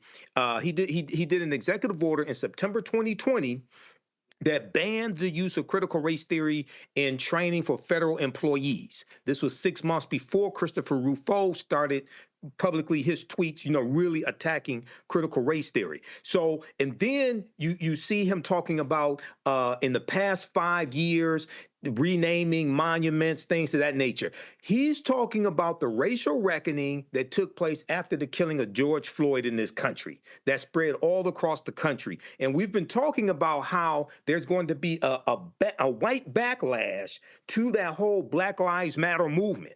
And this is what we're seeing right now. And he's talking about going after the funding, because part of this talks about prohibiting funding for exhibits or programs that degrade shared American values, divide Americans by race, or promote ideologies inconsistent with federal law. And he's talking about the Smithsonian Institute, their exhibits, et cetera, the African American Museum.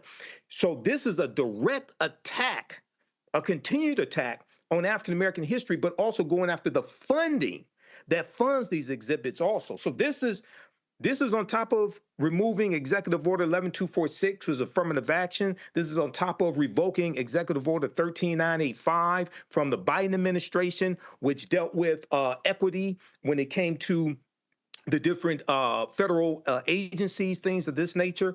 So this is devastating, but we're going to have to fight this as well. Derek, let's go back to June 11th, 2020. And if you go to my iPad, this is from NPR. Congress heads towards clash with Trump over removal of Confederate symbols. And so, here we go right here. Okay, the Republican-led Senate Armed Services Committee, let me get rid of this, adopted an amendment that will create a commission charged with renaming Army installations that bear Confederate names and removing their Confederate symbols. Okay? Now remember, the House had already voted to purge the Capitol of Confederate statues. And so, here we go, we got more. And so the reality is, the Republicans did not want to do it. Okay? You see right here, Senate Majority Leader Mitch McConnell noted that the statues in the Capitol come from the 50 states. He argued they should decide which ones they send to Washington. Every state is allowed 2 statues. They can trade them out at any time. I think that's the appropriate way to deal with the statue issue. The states make that decision. Well, we already know racist states like Mississippi love their Confederate symbols. Okay, so look at this here. House Minority Leader Kevin McCarthy said on Thursday he isn't opposed to renaming military installations.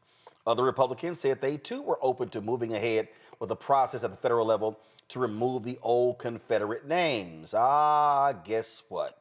Trump was not happy. You see right here, the White House dug in this week on standing by the current names of a number of Army bases named for Confederate commanders, including Robert E. Lee, who commanded the Confederate Army, Braxton Bragg, and others.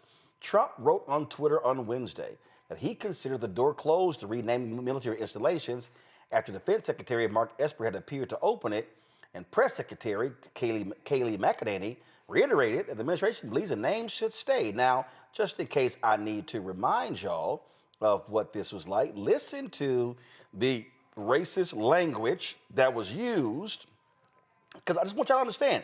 And oh, by the way, she's now an anchor at Fox News. Listen.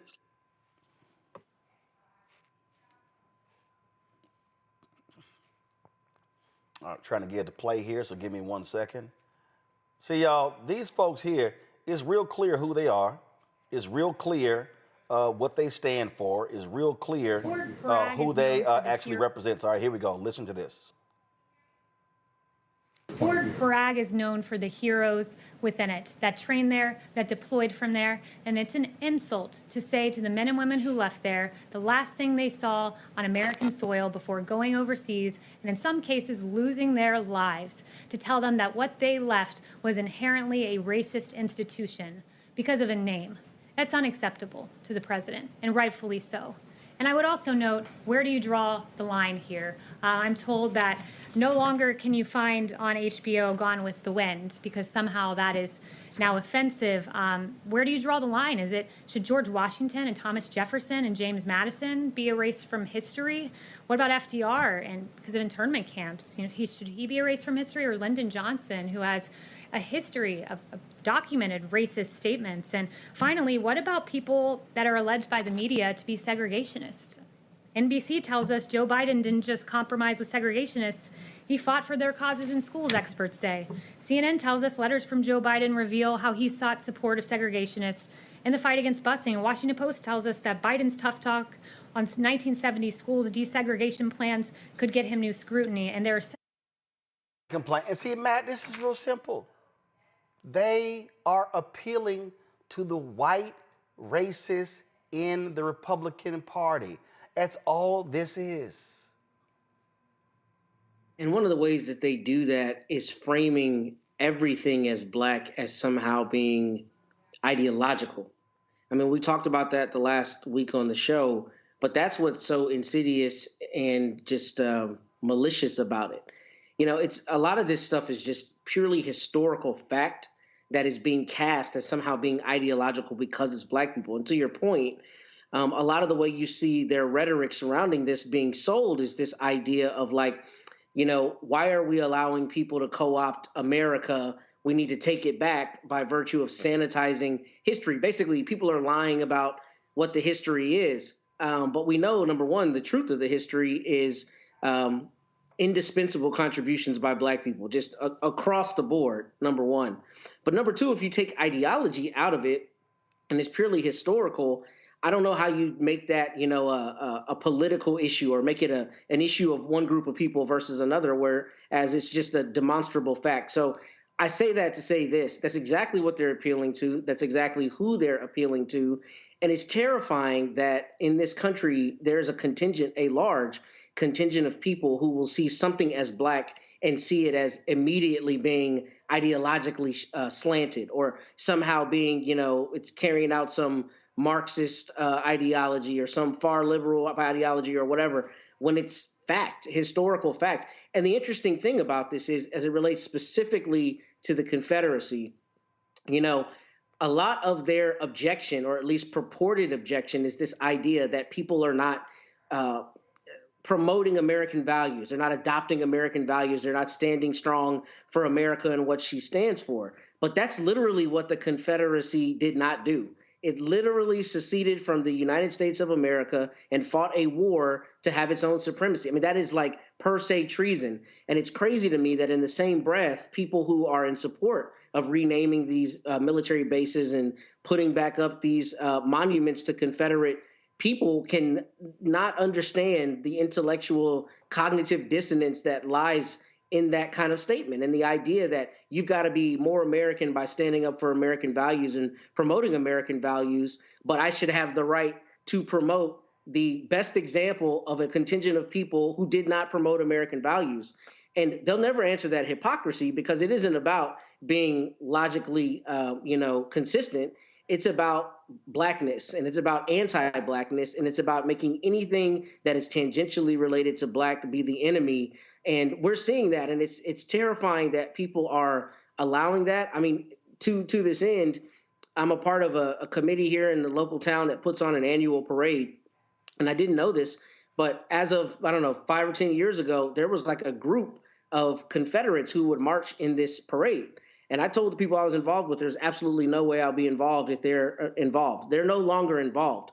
But just as recently as 5 years ago, people were still coming out with Confederate flags and demanding their opportunity to march down the street with heritage. You only do that if your heritage is about hate, and if you want to thumb your nose in the face of people who recognize that it's about hate and who call you on that. I mean, that's what we're seeing with this administration. And when you hear it from your neighbors, when you hear it from people down the street, it's abhorrent. When you hear it from the White House, it's terrifying, because they've got the means to enact policies that put that hate into practice into ways we've seen it happen over the course of American history. So here's what they're doing, Derek. Go to my iPad.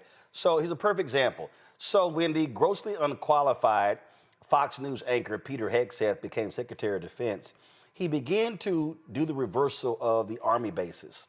And so they changed Fort Benning. They changed that. What they also did was change Fort Liberty. But here's the deal. This is how shameful they are. So Fort Bragg was named after a Confederate general, okay? That's what it used to be named after, Braxton Bragg. But then he got cute by renaming it after Private First Class Roland Bragg, a World War II veteran awarded the Silver Star and Purple Heart. Then he did the same thing for another particular base as well. So what they're doing is using same names. These people are a joke, but what they're appealing to is whiteness. They're tapping into the buttons of white people who go, how dare you change our history? They want these Confederate monuments to remain. This is about appeasing whiteness. We got to call this thing what it is. It's playing up to them. It's embracing them. This is about white culture, white dominance over history, white dominance over everything. Yeah, Roland, you're exactly right. And I definitely agree what has been mentioned, but I just want to add a couple of points, right? They're not just doing this at the federal level, they're also doing this at the state level, right? Their whole goal in whitewashing at the federal and at the state level, this foundation is to make sure they sanitize everything of the past, uplift their culture, and then so 50 years from now, Roland, you wouldn't even think that we contribute anything to the United States. You wouldn't think that Frederick Douglass lived or Dr. King lived. And so we're fighting at the state level here in Georgia several egregious bills. So we're getting this from the federal level and at the state level. But in the bottom line here is that it's up to us, Roland, and everything that you have mentioned tonight, that make sure that we preserve our culture, that we preserve our history. And that's the reason why Black media platforms such as yours is to make sure that we get this information out. We mobilize and organize in a manner to realize that it may be Smithsonian today, but tomorrow it may be Dr. King's statue. They may want to remove all the Dr. King street names across the United States. I think there's like 113 Dr. King streets. And so this fight, we have to have the endurance. We have to have the stamina to fight them at the federal level and at the state level. Folks, we want to talk about how they play the game. So check this out. My next guest, y'all, is the Speaker of the House of Virginia. His name is Don Scott. And so a few weeks ago, Don Scott was invited to speak at a school in Virginia. So here they are in Virginia. So school invites him to speak. And so, all good. He agrees to do it. And all of a sudden, Don is on his way to speak at the school. And before he leaves the building, guess what happens? He gets a phone call. And when he gets that phone call, all of a sudden, they say, "Oh, I'm sorry. Forgive us. You can't come speak at our high school." So here's Don Scott, the first Black Speaker of the House in Virginia history. He's now confused.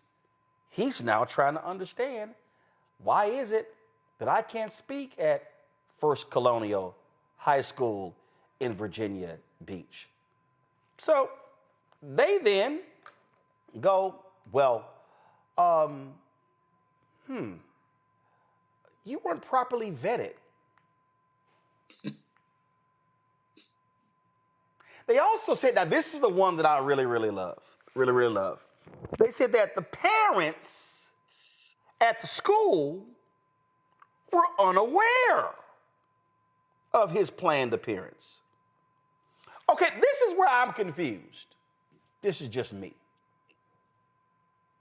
And matter of fact, before I go to Don, I'm gonna ask Derek, Matt, and Michael, have the three of you ever been invited to speak at an elementary school, a middle school, or a high school? Yes, I have. Yes, you have. Okay. All the time. So, do you recall ever where somebody said, hey, before you can come, we gotta let the parents know first that you're coming? No. Yeah, I don't recall that either. So I don't quite understand what this whole deal here is, why it's such a big deal. So again, this is where I'm confused.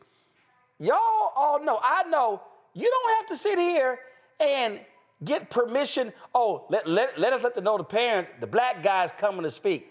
I've spoken at numerous elementary schools, junior highs and high school, and it wasn't a while, let me notify somebody. And so, but that's literally what happened to Don Scott.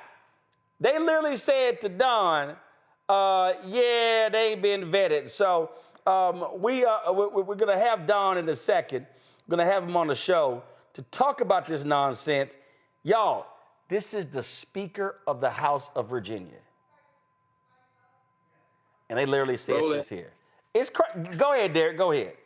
Yeah, no, it's appalling and it's incredulous at the same time. I mean, the 9 years I have been elected thus far and the number of schools from elementary to middle to high school, speaking not just at certain, events like Memorial Day or Veterans Day, but even at prep rallies, and no educator, no principal, no administrator told me that they had to get the clearance from parents before I had the opportunity to speak before their children. Never. So that's just books. I mean, yeah, that's just what's crazy to me, Derek. It's just insane that and so really what were we just talking about, Matt? We were just saying this is about whiteness. This is about oh no, we have to notify the white parents that the black man is on his way. You know the shadiest part of this too? His partner was going to speak. You look at my law firm, Webb, Kaysen, and Manning, right?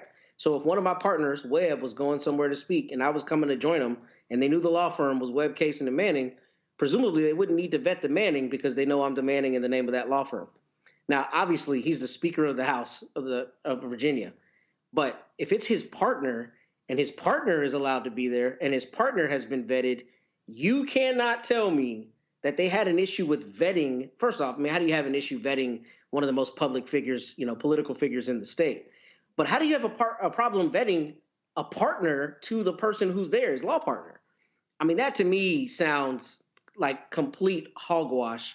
And I read that letter from the superintendent, which is complete BS because it's insane. You can't tell me that they didn't know exactly who he was and somebody there just didn't want him to come speak and they came up with a BS reason that he couldn't speak. To me, it's insane. It shows you how crazy these people are, Michael, and it's just unbelievable. And so, go ahead and make your comment. I can't wait to hear Don tell his story. Well, the question I was going to ask is exactly what is the vetting process and how many people do you put through the vetting process and how many of them are black? Okay, and how many of them do you have to get the permission from the parents for this person to speak at the school? This is not something I've heard of before. So I just want to know how many other people have you done this to? How many of them were white when you got the permission from the parents for this white person to speak to the children? Absolutely. All right, folks. Can y'all hear Don? Y'all, his shot is fine. Can y'all hear Don? Can y'all hear Don? We're good. No. God, we got it. Let's go, Don. There we go. Virginia Speaker of the House, Don Scott. What's up, Frat? Right there? Yep, you're fine, Don. That shot is fine. Don, can you hear me? I can. All right, so we were just talking about this here. So I'm confused. You get invited to speak. So who got invited? Was it just you or somebody else? It was my law partner, Jeffrey Bright, Bright and Beniozen, and so you and your law partner, Jeffrey Bright. I take Jeffrey is brighter than you. Jeffrey is a lot brighter than I am. Okay. Exactly. So you got a call saying you weren't properly vetted. Was Jeffrey vetted? That's a good question.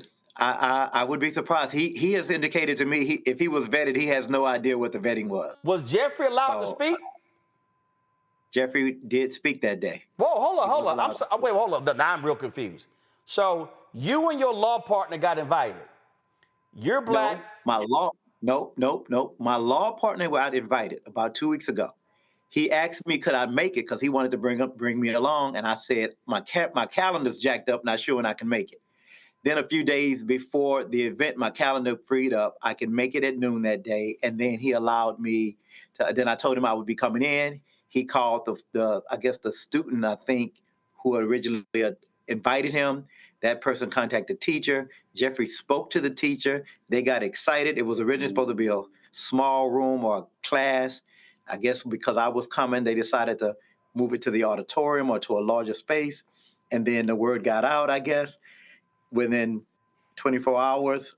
And so as I'm on my way driving to the school at around 11 a.m., my partner calls me and says, I got good news and bad news.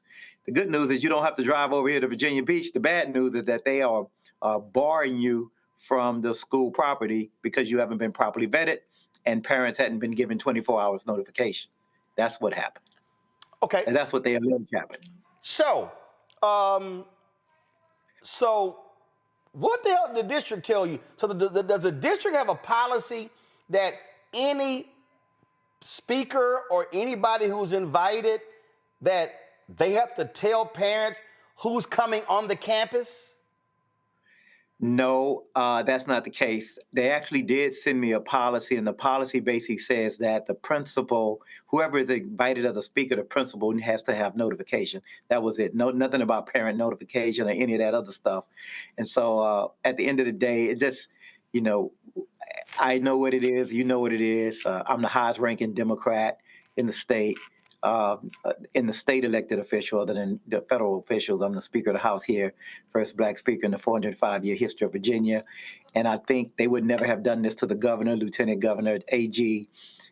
In fact, I spoke to some of my colleagues from the area who have never been, they didn't even know there was a vetting or anything. They've come on the campus without any notice, at the last minute being called in for an hour or two ahead of time to come by and speak to some kids. So there were several members. I had some Republican colleagues from the area who reached out. One of them, who's a former delegate, her name is Karen Greenhouse. She emailed me and said, "This is crazy. I can't believe they did that to you." She's brighter than me as well. She's a Caucasian lady and a Republican, and thought that was ridiculous and disrespectful. And she reached out to me and emailed me. So I think, someone there in their administration or someone on that campus decided that they were going to teach me a lesson and show me that they could put me back in my place, and they expected that it would go away quietly. And I think they've been surprised by the surprise that I'm not built like that. We don't lay down, and we're going to keep fighting. And there are people who are voiceless, who will never be in a position to speak up when someone does something to them that we know that is not only offensive to me personally and my family, but more important, it's offensive not only to the Black community, but to all Virginians, because you're disrespecting the office and you're disrespecting the work that we've all done to get here. And then you disrespect the kids by not letting them hear. I was coming in to talk about my legal practice, to talk about what it takes to become an attorney, to be an attorney, and practice in both criminal and civil court. And my law partner, he does mainly civil work. And so we were coming in just to talk about that. He's an adjunct professor at William & Mary as well.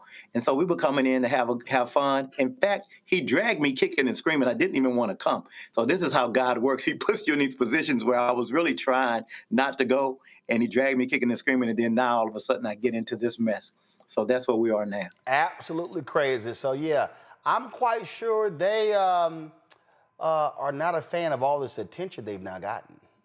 No, they are not. And I've heard from the superintendent of schools, and he's apologized, sent me an email apologizing, and called me and invited me to come and speak at some point in the future.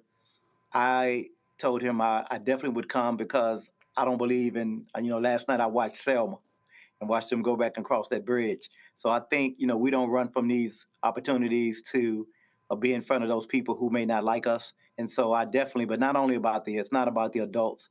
It's also about making sure that these children know that people can't bully them and run them off, and they'll get to see somebody who they may not see often, and that the adults probably don't want there. I think you got to be like D Nice in Club Quarantine. You got to bring some special guests.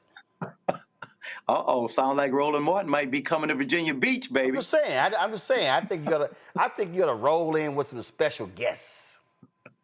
Well, one of the things that's amazing to me is what's happening. So many folks in my community have reached out. So many people across Hampton Roads have reached out, across the state, across the country, in fact. And there have been people who are grateful that I did not allow this just to go by unanswered. And there have been teachers from Virginia Beach Public Schools that have reached out to me, both Black and white, that have said that this was wrong, and that they hope Virginia Beach will get its act together, because someone over there at the school, I think it's at the school level, because the superintendent had no idea. I think it's somebody in the school, the principal on down, someone like that. They probably need some corrective action to be taken, and some folks need to get some counseling and training. This is not DEI. I'm the Speaker of the House of the Commonwealth of Virginia. I think I've been vetted appropriately. All right, well, Fred, let us know what happens, I'll see if my schedule is busy that day. All right, take care, my brother. I love it. I know I love the shirt. I got that one at home in the collection. Appreciate it. I had to go. Well, hold up. I should have did the interview like this here. Oh, heck, you done went all the way back home, baby. All right. All right, giggle. See, I should have went H-Town.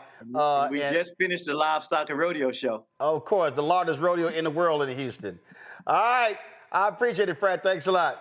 All right. Take care, my brother. All right, y'all.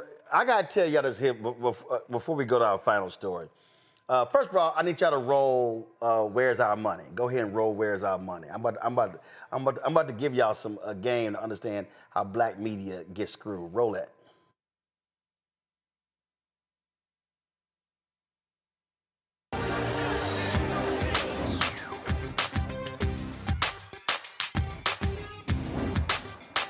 Been frozen out. Facing an extinction level event.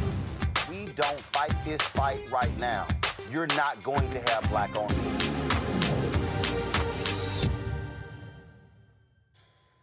All right, y'all. So yesterday I told y'all about how Fox News, these blue chip advertisers are just showing up on Fox News left and right. And I've explained to y'all what happens to black-owned media and how we get played. So I got an email today. Now, I'm not going to name the car company, okay? It's not General Motors. I'm not going to name the car company because it's from the PR side. So let me tell y'all. So they invited to fly me down south to an event. That's a 3-day event, okay? The first thing would be an interview with this entertainer. They're sponsoring this event with this entertainer, who I personally know, who I can call on my cell phone, so I don't need them to schedule me an interview. So check this out, y'all. So they invite me to this thing. And so what they want me to do is test drive a vehicle and cover this event.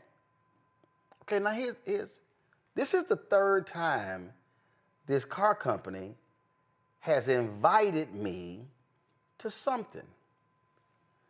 So the first time was in Atlanta, and I went down and I made clear that, look, y'all need to be talking to my salespeople about doing some stuff. And 8 test drove cars. I didn't post anything. I'm like, what a check. So then they had another event they were sponsoring. It was a golf tournament, so prominent sports person. So I go down there. I actually play in the tournament. That's really why I went. I went to play in the tournament and also did some interviews and stuff like that. So I had to send the brother an email today saying, bro, I'm not coming. I'm not coming. In fact, I'm going to read the email because I just want you to understand that I don't run, I don't hide.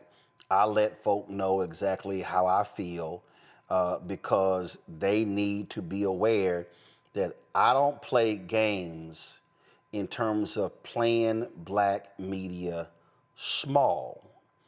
And so I sent the email back and I said to the individual, I said, I appreciate the invite, but I have to decline. This would be the third such invite from said car company.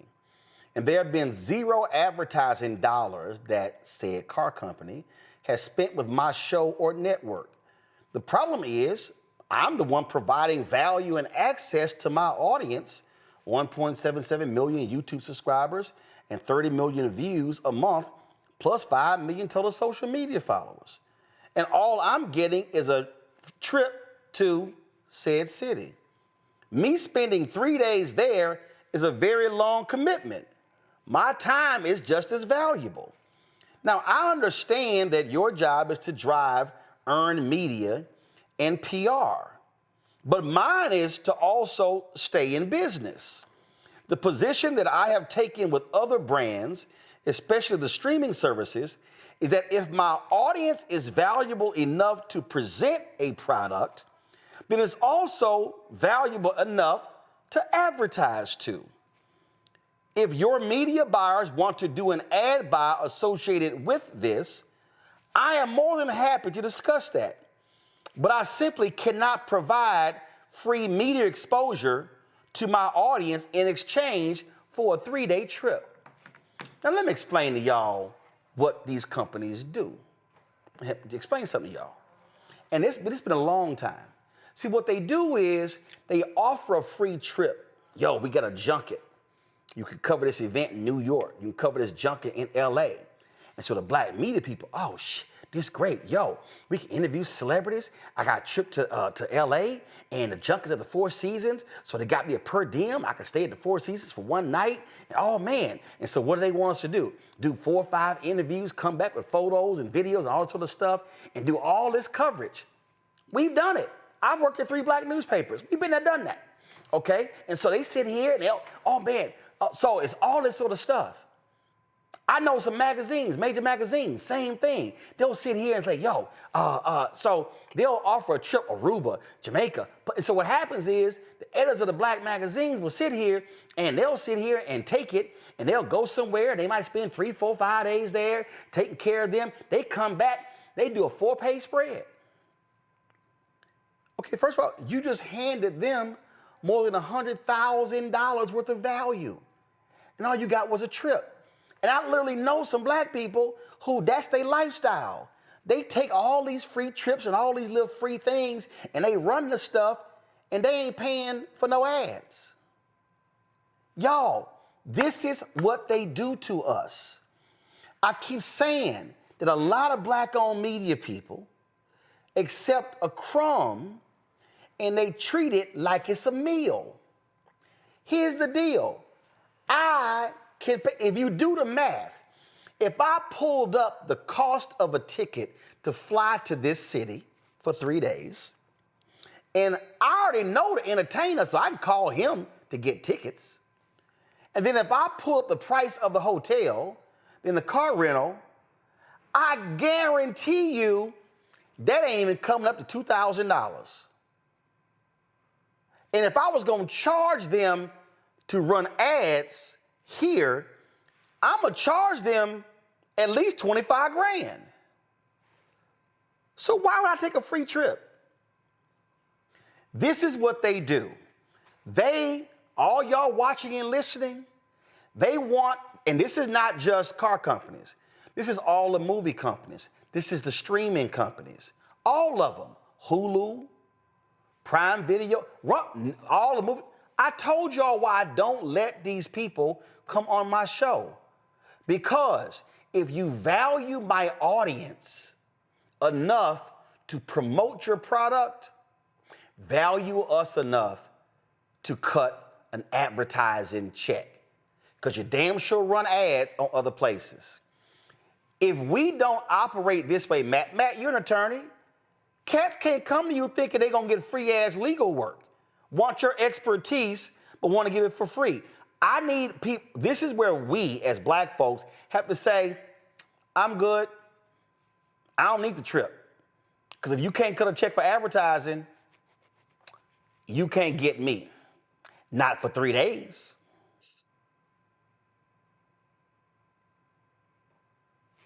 Matt, your thoughts? I think you're exactly right. I routinely tell people don't go to H-E-B and think Charles Butt finna give you them groceries for free. So this legal work is not free.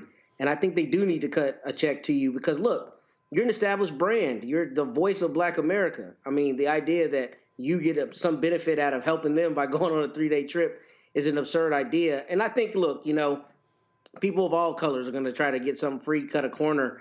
But in order for us to really have the best channels for dissemination of information, we have to invest into those channels. So, you know, anybody trying to get your hard work without investing in you doesn't deserve it. The thing here, Michael, this is very simple. I'm not saying you're paying for the content. What I'm saying is when they go on the Today Show about a new movie coming out, Comcast is running ads on the movie. So it's not a quid pro quo, oh, you got to do this. because they gonna buy the ads on NBC anyway. So today's show can just book them.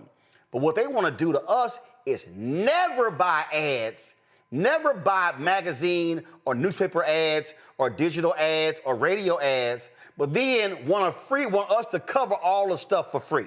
Oh, come to the red carpet, come cover the junket, do all this sort of stuff.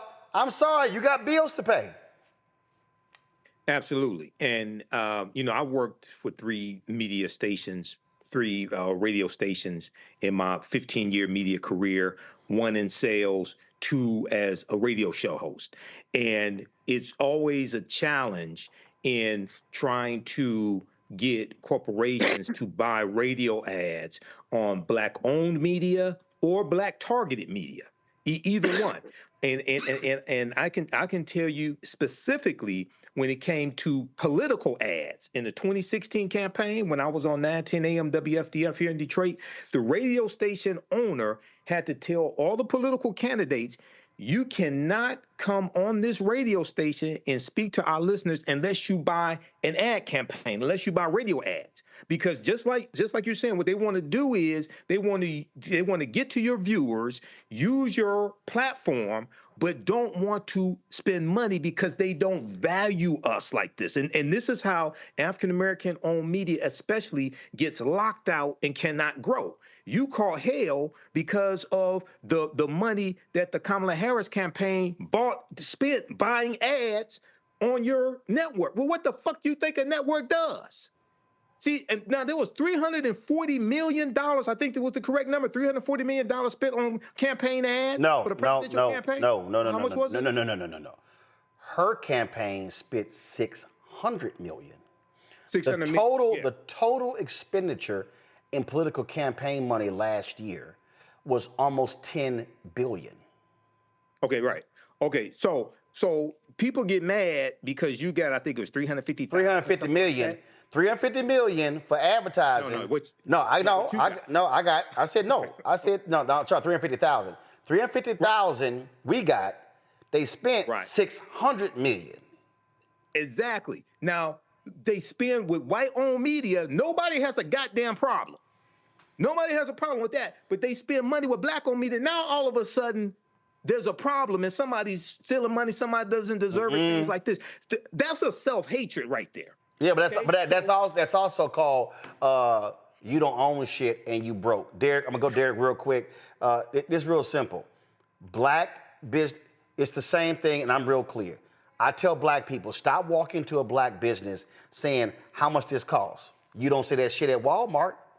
You don't say that at Target. If the shit say $12.99, it's $12.99. That's what it costs. We cannot always be operating with the hookup. But we also, and this is the deal, when we stop having a hookup mentality, oh, they gonna hook me up with a free trip, you don't even realize they getting you cheap. You are a cheap date. You a cheap date. They can just give you a trip, 2 nights in a hotel, and you good. Nah, Roll a lot more expensive. Y'all got to buy some ads. Derek, go ahead. Yeah, no, I appreciate the fact, Roland, that you did not let them marginalize your value.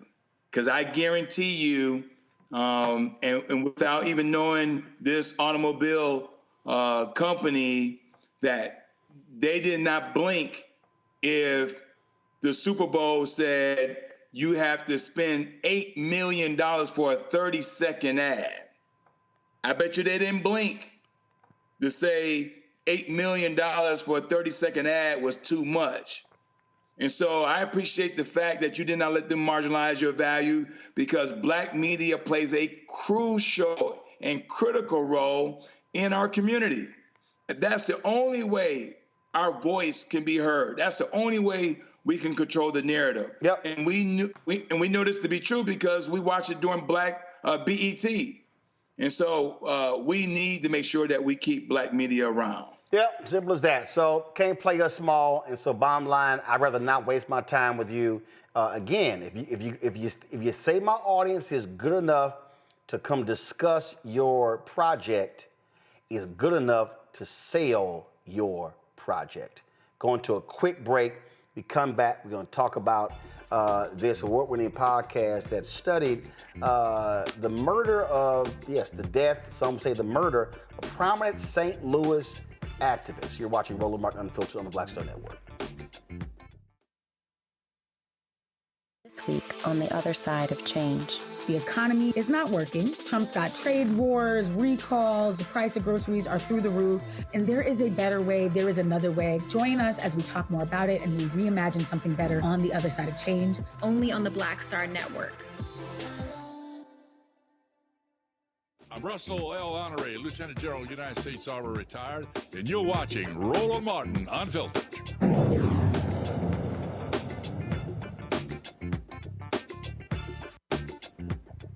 7 years ago, 24-year-old activist Danya Jones was found dead hanging from a tree. This took place. Authorities initially ruled it a suicide. However, his mother, Melissa McKinney, an activist in Ferguson, Missouri, maintained her son was actually the victim of a lynching. Tragically, she was correct. Her son was indeed murdered. The first season of the investigative podcast series After the Uprising documents the ever-shocking twist and turn in the Jones case. Check out this trailer. See, everybody else wants to make it seem like it's one thing. My main thing is who the hell killed my son?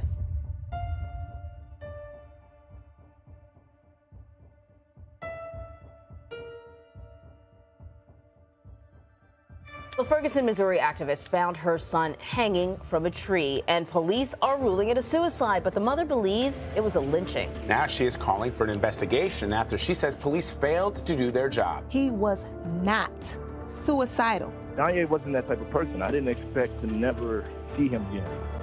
When we have suicide, there is a certain amount of investigation, but it is not much more than this.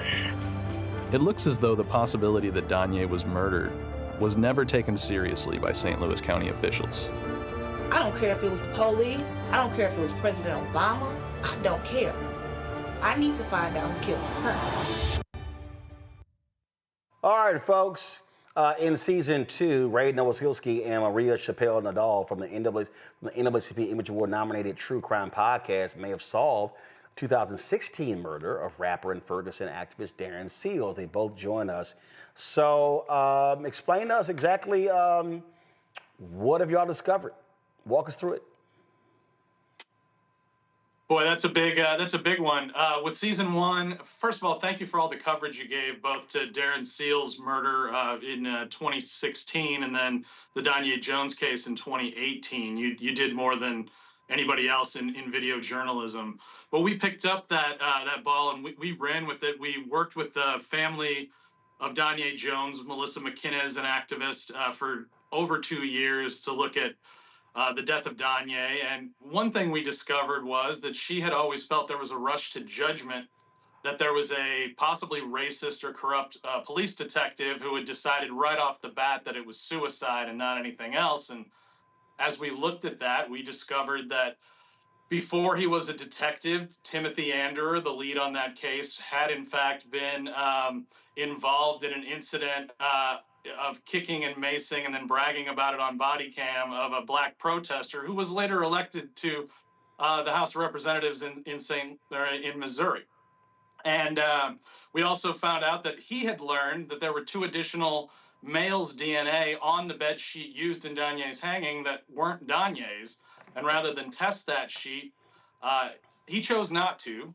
And when we were following the mother as she was trying to get that sheet back after it had been made clear that she wanted that for her own testing, that sheet was destroyed, which of course re-traumatized the mother.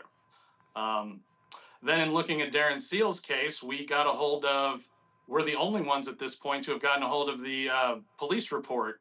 And we found that the local police, St. Louis County Police, had found someone that they believe should be prosecuted for the shooting and a number of other people involved.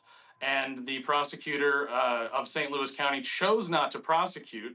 And therefore, we can't legally say that we solved the murder, but we believe anyone who listens to After the Uprising Season 2 will feel as we do that they know who did do the murder of Darren Seals in 2016. Maria, you're a former state senator there, elected official, and look, this was when he was killed. This shocked a lot of different people. This also came out later. The St. Louis Riverfront Times posted this here. Go to my iPad, Anthony. That the FBI had been surveilling Darren Seals, and wasn't there like multiple people who were found in burning cars? Yes, there were, Roland. There were several people who died who were activists, who were prominent activists. And we are looking at many of these cases. And Darren's case was really special to us. It was a way of public service that we can give back to the activist community because they deserved an answer. But there are others who were killed, and we look to investigate those murders as well. But I'm glad that we did solve the case. And what's important is the investigation was very thorough. And usually we have a huge suspicion of police officers not doing their job, covering up things. But in the 200-page police report, and after 2.5 years of investigating Darren Seals' murder, we believe that we found the culprits who were involved in his murder. There was a lot of back and forth between St. Louis law enforcement and activists in the wake of the death of Michael Brown, and folk not trusting one another, and just so many people, Ray, in that area just did not. They were just not down with law enforcement because they just could not believe the answers that kept coming back when these folks ended up dead. Yeah. Well, it's interesting, too. As I said, when we investigated the Danye Jones case, we found there was a there regarding the lead detective, just as the mother had suspected, Melissa McInnes. But with season 2, looking at Darren Seals, we found the issue was actually in the prosecutor's office and possibly with the FBI, because the local police, as we can see from the report, did make a prosecutorial recommendation in 2018 regarding the person they believe shot Darren Seals, who went by the name Kilo, Anthony Irvin Jr. And a team of police and FBI went to his home and arrested him. They held him in jail for 3 days, and the prosecutor's office let him out and chose not to prosecute him or any of the other people involved in the destruction of the body, the other person, allegedly LP, who was in the car at the time of his shooting, and the person that many led us to believe may have ordered it, which was the co-manager of the hip-hop group Bottom Boys, who managed it with Darren Seals, someone named Jaybird. And what I think is most interesting here is the FBI was surveilling Darren Seals for the 6 months before he was murdered, through the time of his murder. And we talked with multiple people in his life, including his mother, who recount that there appeared to have been an effort to fairly openly either recruit Darren Seals as a federal asset or give the appearance that he had been recruited as a federal asset. And that's what we were told was the reason why his murder was ordered, because it was believed that he was cooperating. And there's an open question: how did this person, Jaybird, if he was the one who did it, come to the belief that Darren was cooperating with the feds? Questions from the panel. Derek, you first. Yeah, I appreciate the work that you all are doing. It's gut wrenching because we hear these scenarios over and over again. You know, rush to judgment, tampering with evidence, and how that erodes public trust. And so my question, given that we have a administration with a Department of Justice that just do not follow up on these civil rights cases anymore. In fact, Derek just froze, so we'll try to get him back. Go right ahead, Michael, what's your question? Okay, so you answered one question I had. What was the motive? Believe motive behind the killing. And then secondly, I may have missed it, but how do you bring the alleged killer to justice? What's the process for that? Here's the irony of it all. We actually looked into the murderer and found out that a year and a half after being arrested, he too was murdered. And the murderers in his case were let go. But there was another person who was suspected of being in the car when Darren was killed. And so all of this is in the office of the prosecutor in St. Louis County. And I just want to say that the one of the people who was arrested was in jail for about 5 or 6 days. And he had several different phone calls out to different people, including his lawyer. The interesting note to this is that St. Louis County refused to give this public information out, including telephone calls and the paperwork. What people must know is that there was no paperwork available to anyone or documented with between the arrest of Kilo, who is charged in this case, and when Kilo was let out of jail. There's absolutely no paperwork that we were able to get, and that is one of the reasons why we went to the state to file a complaint with the Attorney General, and it's one of the reasons why we are still keeping St. Louis County accountable, because we want to make sure that there's justice. There was not just one person in the car when Darren was killed. There were 2 people in the car, and the second person is still walking free on the streets right now. Wow. There's a whole lot going on there. How can folks listen to the podcast? Where do they go? Wherever you get your podcast, go to After the Uprising Season 2. We are on iHeart, we are on Spotify and YouTube, and just please listen. We are really honored to get the 2nd NAACP Image Award nomination. We didn't win, but we are proud of our accomplishments. All right, then, Ray and Maria, we really appreciate it. Thanks a lot. Thank you. All right, folks, that is it for us. Let me thank Matt, let me thank Derek, let me thank Michael for being on today's panel. Really appreciate it. Thank you so very much. Folks, tomorrow, Friendship Public Charter School Teacher of the Year Gala. I will be emceeing again this year. We'll be live streaming it right here on the Black Star Network, so I'm looking forward to that. I think, again, this is like the 8th, 9th, maybe even the 10th year in a row I've done this. If you remove the COVID years. So, but looking forward to that. And so, always out here doing the work, folks. If y'all want to support the work that we do, I'm telling y'all, ain't nobody doing what we're doing. It's something we do every single day, the stories that we cover, the guests that we have on. This is so important because, look, Ray, Maria, you talk about Don Scott, Bishop Barber, my God, who else we have on today? I mean, a Congresswoman, Kamlager-Dove. I mean, understand, these voices are not being booked on MSNBC. They're not being booked on CNN.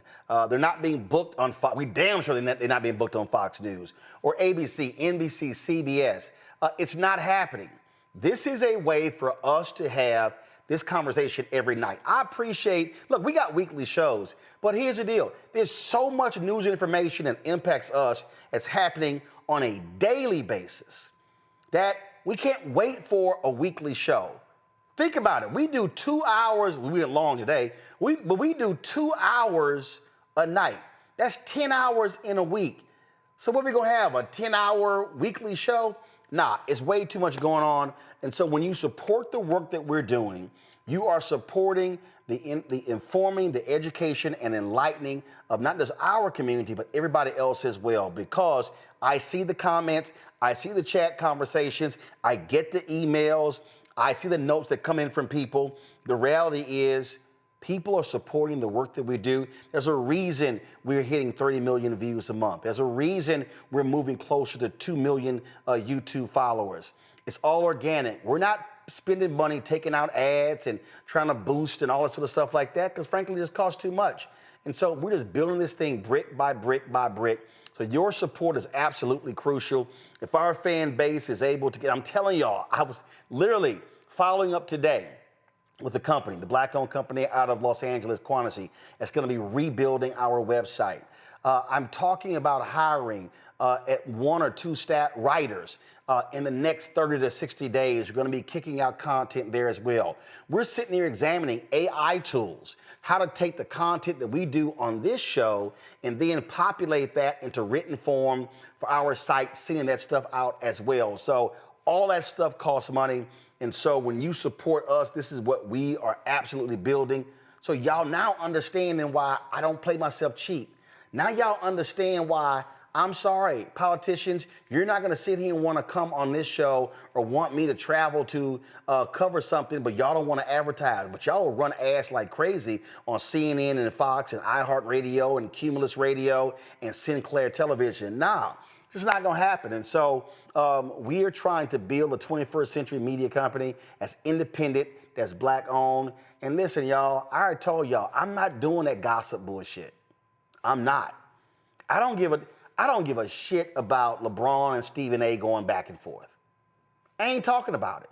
I don't give a damn who the latest housewife is, who left, who joined. I don't give a damn about none of that stuff because we already have too much of that mess in the black community. We have got to have real news and information that's informing, educating, and enlightening our people. And that's what we're going to do every single night. And if that means that I could pick up another 5, 10, 15, 20 million views covering mess and gossip, guess what? I'll sacrifice that because I just don't give a damn and it's of no interest to me. So you want to support us via Cash App, use the Stripe QR code. You can also use this for credit card transactions. Click the Cash App button and continue to contribute. Check and money orders go to P.O. Box 57196, Washington, D.C. 20037-0196. PayPal, R. Martin Unfiltered. Venmo, RM Unfiltered. Zelle, Roland at RolandSMartin.com. Roland at RolandMartinUnfiltered.com. Download the Black Star Network app, Apple phone, Android phone, Apple TV, Android TV, Roku, Amazon Fire TV, Xbox One, Samsung Smart TV. Be sure to get a copy of my book, White Fear, How the Browning of America is Making White Folks Lose Their Minds. Available bookstores nationwide. Get our Roland Martin Unfiltered Black Star Network swag. We got merchandise, our shirts, hashtag, we tried to tell you, FAFO 2025. Don't blame me, I vote for the black woman. Get our t-shirts, hoodies, wall art, mugs, you name it. RolandMartin.creator-spring.com. The QR code is there. Go to blackstarnetwork.com. And of course, you can also download the app Fanbase. Let's move that to another 1 million followers. And then if you want to invest in the crowdfund, they've raised $11 million, so they're getting closer to the 17 million goal. Go to startengine.com/fanbase. Y'all, that's it. I'll see y'all on Monday right here. Oh, first of all, we got great content this weekend. We're going to be kicking stuff out. So go to the YouTube channel, youtube.com/RolandSMartin. And do me a favor. Push our YouTube links, y'all, on all your social media. Just go to the YouTube channel. Let people know if they missed a segment. All of that helps us. Y'all YouTube people, y'all should be hitting the like button as well. It impacts the algorithm because, y'all, this is about building. I'm telling y'all, we are building this. We are building this. We're building this. And I can't wait till we hit 2 million, 3 million, 4 million, 5 million followers because we ain't stopping. Unfiltered, unapologetic, and absolutely black. As we always do, we roll the names of the people who contributed to our show. More than 35,000 people have done so. Here are all their names. I'll see y'all on Monday. Holla!